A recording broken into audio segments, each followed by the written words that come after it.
ಓಂ ಅಜ್ಞಾನತಿಮಿರಾಂಧಸ್ಯ ಜ್ಞಾನಾಂಜನಶಲಾಕಯಾ ಚಕ್ಷುರುನ್ಮೀಲಿತಂ ಯೇನ ತಸ್ಮೈ ಶ್ರೀಗುರವೇ ನಮಃ. ಶ್ರೀಚೈತನ್ಯಮನೋಭೀಷ್ಟಂ ಸ್ಥಾಪಿತಂ ಯೇನ ಭೂತಲೆ ಸ್ವಯಂ ರೂಪಾ ಕದಾ ಮಹ್ಯಂ ದದಾತಿ ಸ್ವಪದಾಂತಿಕಂ. ವಂದೇಹಂ ಶ್ರೀಗುರು ಶ್ರೀಯುತಾಪದಕಮಲಂ ಶ್ರೀಗುರೂನ್ ವೈಷ್ಣವಾಂಶ್ಚ ಶ್ರೀರೂಪಂ ಸಾಗ್ರಜಾತಂ ಸಹಗಣ ರಘುನಾಥಾನ್ವಿತಂ ತಂ ಸಜೀವಂ ಸಾದ್ವೈತಂ ಸಾವಧೂತಂ ಪರಿಜನಸಹಿತಂ ಕೃಷ್ಣಚೈತನ್ಯದೇವಂ ಶ್ರೀರಾಧಾ ಕೃಷ್ಣಪಾದಾನ್ ಸಹಗಣ ಲಲಿತಾ ಶ್ರೀವಿಶಾಖಾನ್ವಿತಾಂಶ್ಚ. ಹೇ ಕೃಷ್ಣ ಕರುಣಾ ಸಿಂಧು ದೀನಬಂಧು ಜಗತ್ಪತೆ ಗೋಪೇಶ ಗೋಪಿಕಾ ಕಾಂತ ರಾಧಾಕಾಂತ ನಮೋಸ್ತುತೆ. ತಪ್ತ ಕಾಂಚನ ಗೌರಾಂಗಿ ರಾಧೆ ವೃಂದಾವನೇಶ್ವರಿ ವೃಷಭಾನುಸುತೆ ದೇವಿ ಪ್ರಣಮಾಮಿ ಹರಿಪ್ರಿಯೆ. ವಾಂಛಾಕಲ್ಪತರುಭ್ಯಶ್ಚ ಕೃಪಾ ಸಿಂಧುಭ್ಯ ಏವ ಚ ಪತಿತಾನಾಂ ಪಾವನೇಭ್ಯೋ ವೈಷ್ಣವೇಭ್ಯೋ ನಮೋ ನಮಃ. ನಮಃ ಓಂ ವಿಷ್ಣುಪಾದಾಯ ಕೃಷ್ಣಪ್ರೇಷ್ಠಾಯ ಭೂತಲೆ ಶ್ರೀಮತೆ ಭಕ್ತಿವೇದಾಂತ ಸ್ವಾಮಿನಿತಿ ನಾಮಿನೇ. ನಮಸ್ತೆ ಸಾರಸ್ವತೆ ದೇವೆ ಗೌರವಾಣಿ ಪ್ರಚಾರಿಣೆ ನಿರ್ವಿಶೇಷ ಶೂನ್ಯವಾದಿ ಪಾಶ್ಚಾತ್ಯ ದೇಶತಾರಿಣೆ. ಜಯ ಶ್ರೀ ಕೃಷ್ಣ ಚೈತನ್ಯ ಪ್ರಭೋ ನಿತ್ಯಾನಂದ ಶ್ರೀ ಅದ್ವೈತ ಗದಾಧರ ಶ್ರೀವಾಸಾದಿ ಗೌರಭಕ್ತ ವೃಂದ. ಹರೇ ಕೃಷ್ಣ ಕೃಷ್ಣ ಕೃಷ್ಣ ಹರೇ ಹರೇ ಹರೇ ರಾಮ ರಾಮ ರಾಮ ಹರೇ ಹರೇ. ಹರೇ ಕೃಷ್ಣ. ಶ್ರೀಮದ್ ಭಾಗವತದ 3ನೆಯ ಸ್ಕಂದದ 31ನೆಯ ಅಧ್ಯಾಯ ಜೀವಿಗಳ ಚಲನವಲನಗಳು, ಈ ಕುರಿತು ಕಪಿಲರ ಉಪದೇಶ. ಈ ಒಂದು ಅಧ್ಯಾಯವನ್ನ ಇವತ್ತು ನಾವು ತಿಳಿದುಕೊಳ್ಳಿಕ್ಕಿದ್ದೇವೆ.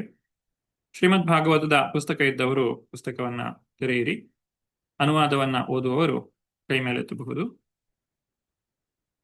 ಹಿಂದಿನ ಅಧ್ಯಾಯದಲ್ಲಿ ಅಂದ್ರೆ 30ನೆಯ ಅಧ್ಯಾಯದಲ್ಲಿ ಯಾವ ರೀತಿಯಾಗಿ ಜೀವಿಯು ತಾನು ಮಾಡಿದಂತಹ ಕರ್ಮಗಳಿಗೆ ಅನುಸಾರವಾಗಿ ನರಕಲೋಕಗಳಿಗೆ ಹೋಗ್ತಾನೆ ಅನ್ನುವುದನ್ನ ನೋಡಿದ್ದೇವೆ. ಅಲ್ಲಿ ಆತನು ಬರುವಂತಹ ಕಷ್ಟಗಳು ಯಾವ ರೀತಿಯಾಗಿರುತ್ತದೆ ಇತ್ಯಾದಿ ವಿಷಯಗಳನ್ನ ನಾವು ಕಳೆದ ಅಧ್ಯಾಯದಲ್ಲಿ ತಿಳಿದುಕೊಂಡಿದ್ದೇವೆ. ಮತ್ತೆ ಆ ಜೀವಾತ್ಮನು ಅನೇಕ ಜನ್ಮಗಳಲ್ಲಿ ಬರಬೇಕಾಗ್ತದೆ. 84 ಲಕ್ಷ ಜೀವರಾಶಿಗಳು ಅಂತ ಹೇಳ್ತೇವೆ. ಜಲಜಾನವಲಕ್ಷಾಣಿ ಸ್ಥಾವರ ಲಕ್ಷ ವಿಂಶತಿಯೇ. ಆ ರೀತಿಯಾಗಿ ಅನೇಕ ಲಕ್ಷಾಂತರ ಯೋನಿಗಳಲ್ಲಿ ಬಂದ ನಂತರ ಕೊನೆಗೆ ಜೀವಿಯು ಮನುಷ್ಯ ಜನ್ಮವನ್ನ ಪಡೆಯುವಂತಹದ್ದು. ಈ ರೀತಿ ಇನ್ನೊಂದು ಸಲ ಮನುಷ್ಯ ಜನ್ಮವನ್ನ ಪಡೆದಾಗ ಆ ಒಂದು ಜೀವಿಯು ಗರ್ಭವಾಸವನ್ನ ಮಾಡುವಾಗ ಯಾವ ರೀತಿಯಾಗಿ ಆ ಒಂದು ಮಗುವಿನ ಮನಸ್ಥಿತಿ ಇರುತ್ತದೆ, ಆ ಗರ್ಭದಲ್ಲಿರುವಂತಹ ಕಷ್ಟಗಳು ಯಾವುದು ಇತ್ಯಾದಿ ವಿಷಯಗಳನ್ನ ಕಪಿಲ ಮುನಿಗಳು ತಮ್ಮ ತಾಯಿಯಾದಂತಹ ದೇವಹೂತಿಗೆ ತಿಳಿಸುವಂತಹದ್ದು ಈ ಒಂದು ಅಧ್ಯಾಯ. ಮೊದಲನೆಯ ಶ್ಲೋಕ ಈ ರೀತಿಯಾಗಿದೆ. ಶ್ರೀಲ ಪ್ರಭುಪಾದರು ಈ ಒಂದು ಶ್ಲೋಕವನ್ನ ಬಹಳಷ್ಟು ಕಡೆಗಳಲ್ಲಿ ಹೇಳ್ತಾ ಇರ್ತಾರೆ. ಶ್ರೀ ಭಗವಾನುವಾಚ ಕರ್ಮಣ ದೈವ ನೇತ್ರೇಣ ಜಂತುರ್ದೇಹೋಪಪತ್ತಯೇ ಸ್ತ್ರೀಯ ಪ್ರವಿಷ್ಟ ಉದರಂ ಪುಂಸೋರೇತಾ ಕಣಾಶ್ರಯ. ದೇವೋತ್ತಮ ಪರಮಪುರುಷನು ನುಡಿದನು, ಜೀವಾತ್ಮನು ತನ್ನ ಕರ್ಮ ಫಲಾನುಸಾರ ವಿಶಿಷ್ಟ ಮಾದರಿಯ ದೇಹ ಧರಿಸಬೇಕಾಗುತ್ತದೆ. ಅದಕ್ಕಾಗಿ ಭಗವಂತನ ಮೇಲ್ವಿಚಾರಣೆಯಲ್ಲಿ ಪುರುಷನ ವೀರ್ಯಾಣುವಿನ ಮೂಲಕ ಸ್ತ್ರೀಯ ಗರ್ಭವನ್ನು ಪ್ರವೇಶಿಸುವಂತೆ ಮಾಡಲಾಗುತ್ತದೆ. ಇಲ್ಲಿ 2 ವಿಚಾರಗಳಿವೆ. ಮೊದಲನೇದಾಗಿ ಕರ್ಮ ಫಲಾನುಸಾರ. ಕಳೆದ ಅಧ್ಯಾಯದಲ್ಲಿ ನಾವು ನೋಡಿದ್ದೇವೆ ಹೇಗೆ ಯಾವ ಕರ್ಮಗಳಿಗೆ ಯಾವ ರೀತಿಯಾದಂತಹ ದೇಹಗಳು ಲಭಿಸ್ತವೆ ಅಥವಾ ಶಿಕ್ಷೆಗಳು ದೊರಕುತ್ತವೆ ಅನ್ನುವುದನ್ನ, ಅದು ಪುಣ್ಯಕರ್ಮ ಇರಬಹುದು ಅಥವಾ ಪಾಪಕರ್ಮ ಇರಬಹುದು, ಅದಕ್ಕೆ ಸರಿಯಾಗಿ ಬೇರೆ ಬೇರೆ ರೀತಿಯಾದಂತಹ ಶರೀರಗಳನ್ನ ನೀಡಲಾಗ್ತದೆ. ಹಾಗೆ ಕರ್ಮ ಫಲಾನುಸಾರ ಹಾಗೂ ಭಗವಂತನ ಮೇಲ್ವಿಚಾರಣೆಯಲ್ಲಿ ಈ 2 ವಿಚಾರಗಳ ಮುಖಾಂತರವಾಗಿ ಒಂದು ಜೀವಿಯು ಒಂದು ನಿರ್ದಿಷ್ಟವಾದಂತಹ ಶರೀರವನ್ನ ಧಾರಣೆ ಮಾಡುವಂತಹದ್ದು. ಆತನು ಮನುಷ್ಯ ಶರೀರವನ್ನ ಧಾರಣೆ ಮಾಡಿದ್ರು ಕೂಡ ಮತ್ತೆ ಅದರಲ್ಲಿ ಯಾವ ರೀತಿಯಾದಂತಹ ಜನ್ಮ, ಯಾವ ಒಂದು ಆತನು ಶ್ರೀಮಂತ ಕುಟುಂಬದಲ್ಲಿ ಜನಿಸಬಹುದು ಅಥವಾ ಬಡವರಲ್ಲಿ ಜನಿಸಬಹುದು. ಆರ್ಥಿಕವಾಗಿ ಬಹಳಷ್ಟು ಅನುಕೂಲಕರವಾಗಿರಬಹುದು ಅಥವಾ ಆರ್ಥಿಕವಾಗಿ ಬಹಳಷ್ಟು ಕಷ್ಟ ಇರುವಂತಹ ಒಂದು ಕುಟುಂಬದಲ್ಲಿ ಜನಿಸಬಹುದು, ಅಥವಾ ಒಬ್ಬ ಬ್ರಾಹ್ಮಣರ ಮನೆಯಲ್ಲಿ ಜನಿಸಬಹುದು. ಆಧ್ಯಾತ್ಮಿಕ ಪ್ರಗತಿಗೆ ಬಹಳಷ್ಟು ಅನುಕೂಲಕರವಾಗುವಂತಹ ಮನೆಯಲ್ಲೂ ಜನಿಸಬಹುದು, ಅಥವಾ ಆಧ್ಯಾತ್ಮಿಕ ಜೀವನಕ್ಕೆ ಯಾವುದೇ ಅವಕಾಶವೇ ಇಲ್ಲದೆ ಇರುವಂತಹ ಒಂದು ಸ್ಥಳದಲ್ಲಿಯೂ ಕೂಡ ಜನಿಸುವಂತಹ ಸಾಧ್ಯತೆ ಇದೆ. ಇದೆಲ್ಲ ಹೇಗೆ ಆಗ್ತದೆ ಅಂತ ಹೇಳಿದ್ರೆ, ಹಿಂದಿನ ಜನ್ಮದಲ್ಲಿ ಹೇಗೆ ಆ ಒಂದು ವ್ಯಕ್ತಿಯು ತನ್ನ ಜೀವನವನ್ನ ಕಳೆದಿರುತ್ತಾನೆ ಅದರ ಮುಖಾಂತರವಾಗಿ ಇದೆಲ್ಲವನ್ನು ಕೂಡ ನಿರ್ಧರಿಸಲಾಗುತ್ತದೆ. ಮುಂದುವರಿಸ್ತಾ, ಆ ಒಂದು ಮಗು ತನ್ನ ತಾಯಿಯ ಗರ್ಭವಾಸ 40 ವಾರಗಳು ಅಂತ ಹೇಳ್ತಾರೆ. ಅದನ್ನ 9 ತಿಂಗಳು ಅಂತ ಹೇಳ್ಬೋದು, ಅಥವಾ 10 ತಿಂಗಳು ಅಂತ ಹೇಳಿ. ಈಗ ಚಂದ್ರನ ಕಾಲಮಾನದ ಪ್ರಕಾರವಾಗಿ ನೋಡೋದಾದ್ರೆ 10 ತಿಂಗಳು ಅಂತ ಹೇಳ್ತೇವೆ. ಅಂದ್ರೆ 28 ದಿನಗಳಾದ್ರೆ 240 ದಿನಗಳು, ಒಟ್ಟು 40 ವಾರಗಳಾದ್ರೆ ಅಲ್ಲಿ 10 ತಿಂಗಳು ಅಂತೇಳಿ ಹೇಳ್ತಾರೆ. ಹಾಗೆ ಕೆಲವು ಕಡೆ 9 ತಿಂಗಳು ಅಂತಲೂ ಹೇಳ್ತಾರೆ, ಕೆಲವೊಂದು ಕಡೆ 10 ತಿಂಗಳು ಅಂತಲೂ ಹೇಳ್ತಾರೆ. ಎರಡು ಕೂಡ ಒಂದೇ ಅರ್ಥದಲ್ಲಿ ಹೇಳುವಂತಹದ್ದು. ಈ 9 ತಿಂಗಳ ಗರ್ಭವಾಸದಲ್ಲಿ ಮಗುವಿನ ಒಂದು ಶರೀರದ ಬೆಳವಣಿಗೆ ಯಾವ ರೀತಿ ಆಗ್ತದೆ ಅನ್ನೋದನ್ನ ವಿವರವಾಗಿ ಇಲ್ಲಿ ಕಪಿಲ ಮುನಿಗಳು ತಿಳಿಸ್ತಾ ಇದ್ದಾರೆ. ಈ ಶ್ರೀಮದ್ ಭಾಗವತ ಎಷ್ಟೊಂದು ವೈಜ್ಞಾನಿಕವಾಗಿದೆ ಅನ್ನುವುದಕ್ಕೆ ಇದು ಕೂಡ ಒಂದು ನಿದರ್ಶನ. ಹಿಂದಿನ ಕಾಲದಲ್ಲಿ ನಮಗೆ ತಿಳಿದಿರುವಂತೆ ಯಾವುದೇ ಒಂದು ಆಧುನಿಕ ಉಪಕರಣಗಳು ಇಲ್ಲದೇ ಇರುವಂತಹ ಒಂದು ಸಂದರ್ಭದಲ್ಲಿಯೂ ಕೂಡ ಈ ಎಂಬ್ರಿಯಾಲಜಿ ಅನ್ನುವುದನ್ನ ಎಷ್ಟೊಂದು ಚೆನ್ನಾಗಿ ಶ್ರೀಮದ್ ಭಾಗವತದಲ್ಲಿ ವಿವರಿಸಿದ್ದಾರೆ ಅನ್ನೋದನ್ನ ನಾವು ಇಲ್ಲಿ ಕಾಣಲಿಕ್ಕೆ ಸಾಧ್ಯ. 2ನೆಯ ಶ್ಲೋಕ. ಕಲಲಂ ತ್ವೇಕರಾತ್ರೇಣ ಪಂಚರಾತ್ರೇಣ ಬುದ್ಬುದಂ ದಶಾಹೇನ ತು ಕರ್ಕಂಧು ಪಶ್ಯೇಂಡಂ ವಾ ತತಾಪರಂ. ಅನುವಾದ: ಮೊದಲ ರಾತ್ರಿ ವೀರ್ಯ ಮತ್ತು ಅಂಡಾಣು ಸಮ್ಮಿಶ್ರಗೊಳ್ಳುತ್ತದೆ. 5ನೆಯ ರಾತ್ರಿ ಮಿಶ್ರಣವು ಬುದ್ಬುದವಾಗಿ ರೂಪುಗೊಳ್ಳುತ್ತದೆ. 10ನೆಯ ರಾತ್ರಿ ಅದು ದುಂಡಾಗಿ ದ್ರಾಕ್ಷಿ ಹಣ್ಣಿನಂತಹ ಆಕಾರವನ್ನು ಪಡೆಯುತ್ತದೆ. ಅನಂತರ ಅದು ಸಂದರ್ಭಾನುಸಾರ ಭ್ರೂಣ ಅಥವಾ ಮೊಟ್ಟೆಯಾಗುತ್ತದೆ. ಇಲ್ಲಿ ಭ್ರೂಣ ಅಥವಾ ಮೊಟ್ಟೆ ಅಂತ ಹೇಳಿದರೆ ಯಾಕಂದ್ರೆ ಬೇರೆ ಬೇರೆ ರೀತಿಯಾದಂತಹ ಜೀವಿಗಳಿವೆ. ಇದು ಕೇವಲ ಈ ಒಂದು ಶ್ಲೋಕದಲ್ಲಿ ಮನುಷ್ಯರಿಗೆ ಮಾತ್ರ ಹೇಳಿರುವಂತದ್ದಲ್ಲ. ಮನುಷ್ಯರಾದ್ರೆ ಭ್ರೂಣ ಅಂತ ಹೇಳಬಹುದು, ಅಥವಾ ಪಕ್ಷಿಗಳಾದ್ರೆ ಮೊಟ್ಟೆಯಾಗಿ ಮೊದಲು ಮೊಟ್ಟೆಯು ಹೊರಗೆ ಬರುವಂತಹದ್ದು, ಅಂದ್ರೆ ಈ ಪ್ರಪಂಚಕ್ಕೆ ಬರುವಂತದ್ದು, ಮತ್ತೆ ಮೊಟ್ಟೆಯೊಡೆದು ಮರಿಯು ಹೊರಗೆ ಬರುವಂತಹದ್ದು. ಹಾಗೆ ಅಂಡಜ, ಶ್ವೇದಜ, ಉದ್ಭಿಜ, ಜರಾಯುಜ ಅಂತ ಹೇಳಿ 4 ರೀತಿಯಾದಂತಹ ಜೀವಿಗಳಿವೆ. ಮುಂದುವರೆಸ್ತಾ 3ನೆಯ ಶ್ಲೋಕದಲ್ಲಿ ಮಾಸೇನ ತು ಶಿರೋದ್ವಾಭ್ಯಾಂ ಬಾಹ್ವಾಘ್ಯಾಂತ್ಯಂಗ ವಿಗ್ರಹ ನ ಖಾಲೋ ಮಾಸ್ತಿ ಚರ್ಮಾಣಿ ಲಿಂಗ ಛಿದ್ರೋದ್ಭವಸ್ತ್ರಿಭಿಃ. ಚಂದ್ರಿಕಾ ಮಾತಾಜಿ. ಹರೇ ಕೃಷ್ಣ ಪ್ರಭುಜಿ. ಹರೇ ಕೃಷ್ಣ.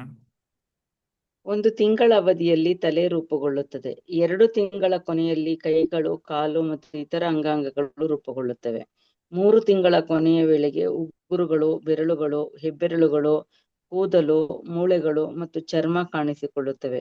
ಹಾಗೆಯೇ ಶರೀರದಲ್ಲಿ ಜನನೇಂದ್ರಿಯ ಮತ್ತು ಇತರ ರಂಧ್ರಗಳು, ಅಂದರೆ ಕಣ್ಣುಗಳು, ಮೂಗು, ಕಿವಿಗಳು, ಬಾಯಿ ಮತ್ತು ಗುದ ಬೆಳೆಯುತ್ತದೆ. ಹರೇ ಕೃಷ್ಣ ಪ್ರಭು. ಹರೇ ಕೃಷ್ಣ. ಈ ರೀತಿ 3 ತಿಂಗಳಲ್ಲಿ ಮಗುವಿನ ಇವೆಲ್ಲ ಒಂದು ಅಂಗಾಂಗಗಳು ರೂಪುಗೊಳ್ಳುವುದನ್ನ ಇಲ್ಲಿ ತಿಳಿಸಲಾಗಿದೆ. 4ನೆಯ ಶ್ಲೋಕ. ಚತುರ್ಭಿ ಧಾತವ ಸಪ್ತ ಪಂಚಭಿ ಕ್ಷತ್ರುದ್ಭವ ಷಡ್ಭಿಚರ್ಯಾರ್ ಪ್ರಜಾಯುಣ ವೀತಾ ಕುಕ್ಷೌ ಭ್ರಾಮ್ಯತಿ ದಕ್ಷಿಣೆ.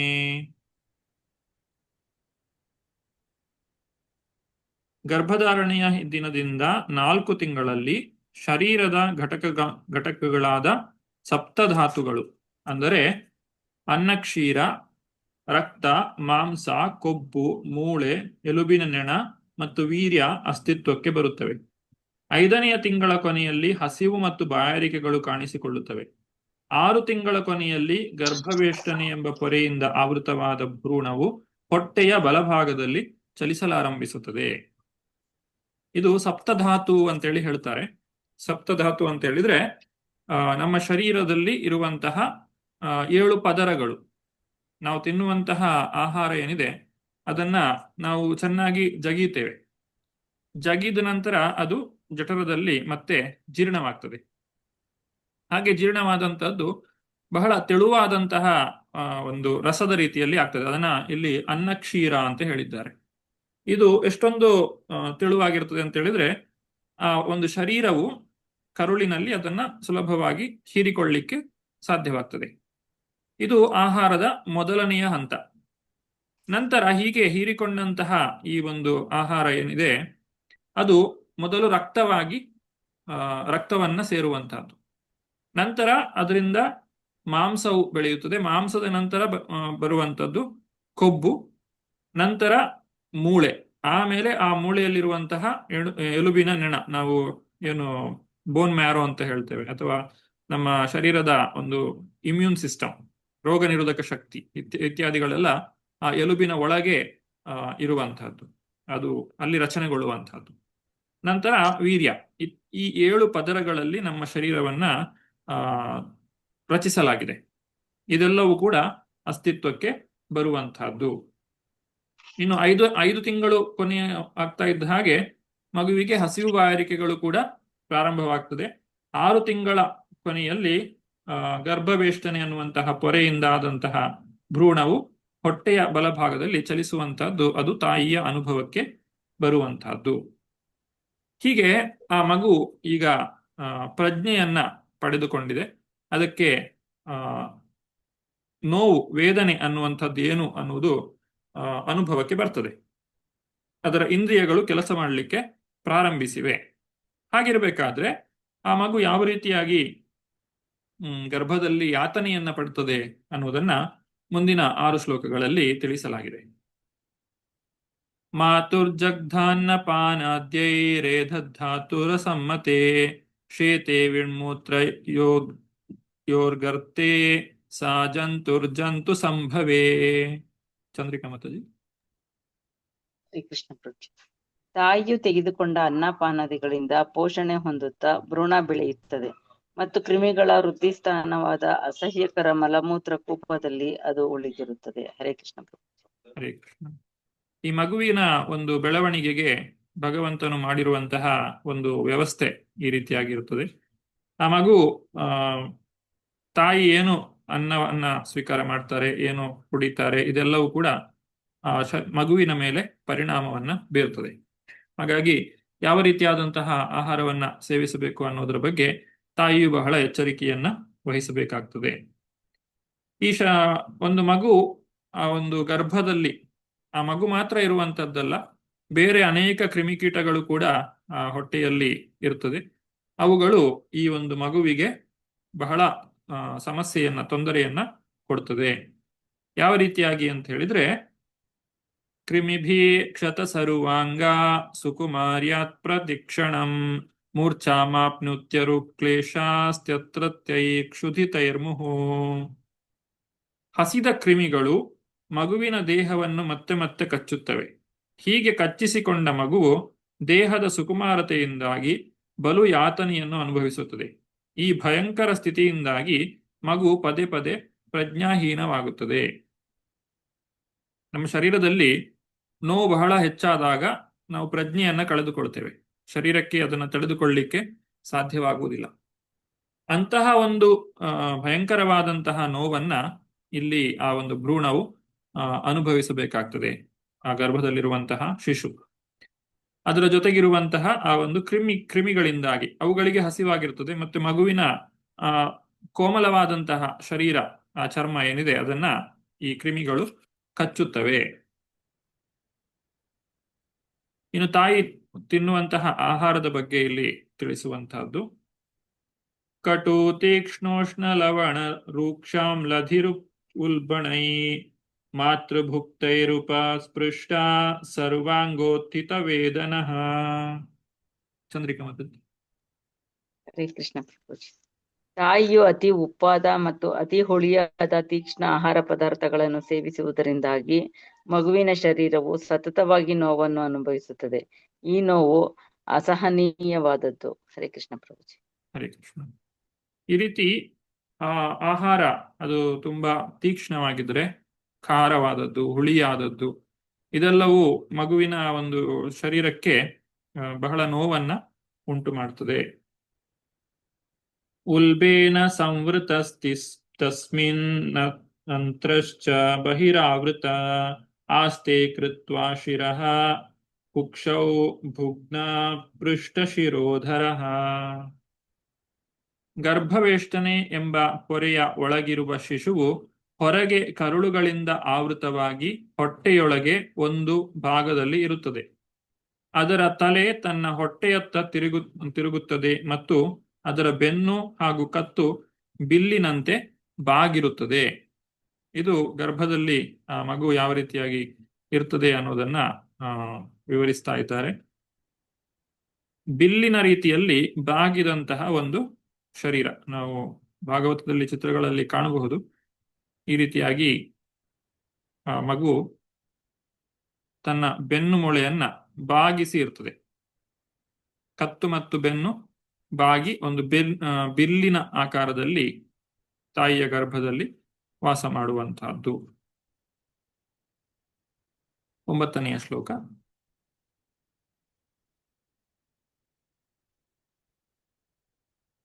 ಅಕಲ್ಪ ಸ್ವಾಂಗಚೇಷ್ಟಾಯಾಂ ಶಕುಂತ ಇವ ಪಂಜರೆ ತತ್ರ ಲಬ್ಧ ಸ್ಮೃತಿರ್ದೈವಾತ್ ಕರ್ಮ ಜನ್ಮ ಶತೋದ್ಭವಂ ಸ್ಮರನ್ ದೀರ್ಘಮನುಚ್ಛ್ವಾಸಂ ಶರ್ಮ ಕಿಂ ನಾಮ ವಿಂದತೆ. ಶಿಶು ಚಲನವಲನದ ಸ್ವಾತಂತ್ರ್ಯವಿಲ್ಲದೆ ಪಂಜರದೊಳಗಿನ ಪಕ್ಷಿಯಂತೆ ಇರುತ್ತದೆ. ಶಿಶು ಅದೃಷ್ಟಶಾಲಿಯಾಗಿದ್ದಲ್ಲಿ ಆ ಸಮಯದಲ್ಲಿ ಅದಕ್ಕೆ ತನ್ನ ಹಿಂದಿನ 100 ಜನ್ಮಗಳ ಕಷ್ಟಕೋಟಲೆಗಳನ್ನು ನೆನಪಿಸಿಕೊಳ್ಳುವುದು ಸಾಧ್ಯವಾಗುತ್ತದೆ. ಆಗ ಅದು ಬಹಳವಾಗಿ ದುಃಖಿಸುತ್ತದೆ. ಈ ಸ್ಥಿತಿಯಲ್ಲಿ ಮನಃಶಾಂತಿಯಿಂದ ಇರುವುದು ಹೇಗೆ ಸಾಧ್ಯ? ನಾವು ಹಿಂದಿನ ಜನ್ಮದಲ್ಲಿ ಇರುವುದು ನಮಗೆ ಯಾಕೆ ನೆನಪು ಇರುವುದಿಲ್ಲ ಅಂತ ಹೇಳಿ ಬಹಳಷ್ಟು ಸಲ ಪ್ರಶ್ನೆ ಮಾಡ್ತೇವೆ. ನನಗೇನಾದ್ರೂ ಗೊತ್ತಿದ್ದಿದ್ರೆ ನಾನು ಈ ರೀತಿಯಾಗಿ ಮಾಡ್ತಾ ಇರಲಿಲ್ಲ, ಜನರು ಇಷ್ಟೊಂದು ಪಾಪಗಳನ್ನು ಮಾಡ್ತಾ ಇರಲಿಲ್ಲ ಅಂತ ಹೇಳಿ. ಆದ್ರೆ ಇಲ್ಲಿ ಅದೃಷ್ಟಶಾಲಿಯಾದಂತಹ ಮಗು ಅಂದ್ರೆ ಯಾರು ಭಕ್ತಿಯನ್ನ ಮಾಡಿರ್ತಾರೆ ಅಥವಾ ಈ ಜನ್ಮದಲ್ಲಿ ಅವರಿಗೆ ಒಂದು ಉತ್ತಮವಾದಂತಹ ಆಧ್ಯಾತ್ಮಿಕ ಪ್ರಗತಿಯನ್ನ ಮಾಡುವ ಅವಕಾಶ ಇರ್ತದೋ ಅಂತ ಮಗುವಿಗೆ 100 ಜನ್ಮಗಳ ನೆನಪನ್ನ ಕೊಡಲಾಗ್ತದೆ. 100 ಜನ್ಮಗಳ ನೆನಪು ಅಂದ್ರೆ ಹೇಗಿರ್ತದೆ? ತಾನು ಎಲ್ಲಿ ಜನ್ಮವನ್ನ ತಳೆದೆ, ಅನಂತರ ಏನೆಲ್ಲ ಕೆಲಸ ಮಾಡಿದಂತಹ ಪಾಪ ಪುಣ್ಯಗಳೆಲ್ಲವೂ ಕೂಡ, ಆಮೇಲೆ ಹೇಗೆ ಶರೀರವನ್ನ ತ್ಯಾಗ ಮಾಡಿದೆ, ಹೀಗೆ ಅನೇಕ ಶರೀರಗಳಲ್ಲಿ ಬಂದು ಹೋದಂತಹ ಒಂದು ದೃಶ್ಯವನ್ನ ಆ ಮಗು ತಾಯಿಯ ಗರ್ಭದಲ್ಲಿರುವಾಗ ಕಾಣ್ತದೆ. ಅದನ್ನೆಲ್ಲ ಕಂಡಾಗ ಏನಾಗ್ತದೆ? ಮನಃಶಾಂತಿ ಅನ್ನುವಂಥದ್ದು ಇರುವುದಿಲ್ಲ. ಶರೀರಕ್ಕೆ ಹೊರಗಡೆಯಿಂದ ಜಂತುಗಳು ಕಚ್ಚುತ್ತವೆ, ಅದು ನೋವಿದೆ. ಮನಸ್ಸಿನಲ್ಲಿಯೂ ಕೂಡ ಬಹಳಷ್ಟು ಗೊಂದಲವಿದೆ. ಅಷ್ಟೊಂದು ಜನ್ಮಾಂತರಗಳ ನೆನಪುಗಳೆಲ್ಲವೂ ಕೂಡ ಇರುವಾಗ ಶಾಂತಿಯಿಂದ ಇರಲಿಕ್ಕೆ ಸಾಧ್ಯವಾಗುವುದಿಲ್ಲ. ಆದ್ರೆ ಯಾವಾಗ ಮಗು ಆ ತಾಯಿಯ ಶರೀರದಿಂದ ಹೊರಗೆ ಬರ್ತದೋ ಆಗ ಅದೆಲ್ಲವನ್ನು ಕೂಡ ಮರೆತು ತಾನು ಹೊಸ ಜೀವನವನ್ನ ಪ್ರಾರಂಭ ಮಾಡುವಂಥದ್ದು. ಒಂದು ರೀತಿಯಲ್ಲಿ ಇದು ಒಳ್ಳೆಯ ಒಂದು ಅವಕಾಶ ಮಗುವಿಗೆ ಅಥವಾ ವ್ಯಕ್ತಿಗೆ ತಾನು ಇನ್ನೊಂದು ಉತ್ತಮವಾದಂತಹ ಜನ್ಮವನ್ನ ಪ್ರಾರಂಭಿಸಿ ಒಳ್ಳೆಯ ರೀತಿಯಲ್ಲಿ ಜೀವನವನ್ನ ಪ್ರಾರಂಭಿಸ್ಲಿಕ್ಕೆ. ಯಾಕಂದ್ರೆ ಈ ಹಿಂದಿನ ಜನ್ಮದ ನೆನಪುಗಳು ಮತ್ತೆ ಮತ್ತೆ ಕಾಡ್ತಾ ಇದ್ರೆ ಈ ಜನ್ಮದಲ್ಲಿಯೂ ಕೂಡ ಸರಿಯಾಗಿ ಜೀವನವನ್ನು ನಡೆಸಲಿಕ್ಕೆ ಸಾಧ್ಯ ಆಗುವುದಿಲ್ಲ. ಮುಂದುವರಿಸ್ತಾ, ಆರಭ್ಯ ಸಪ್ತಮನ್ಮಾಸಾ ಲಬ್ಧ ಬೋಧೋಪಿ ವೇಪಿತ ನೈಕಾತ್ರಸ್ತೆ ಸೂತಿವಾತೈರ್ವಿಷ್ಟ ಭೂರಿವ ಸೋದರಃ. ಚಂದ್ರಿಕಾ ಮಾತಾಜಿ. ಹರೇ ಕೃಷ್ಣ ಪ್ರಭುಜಿ.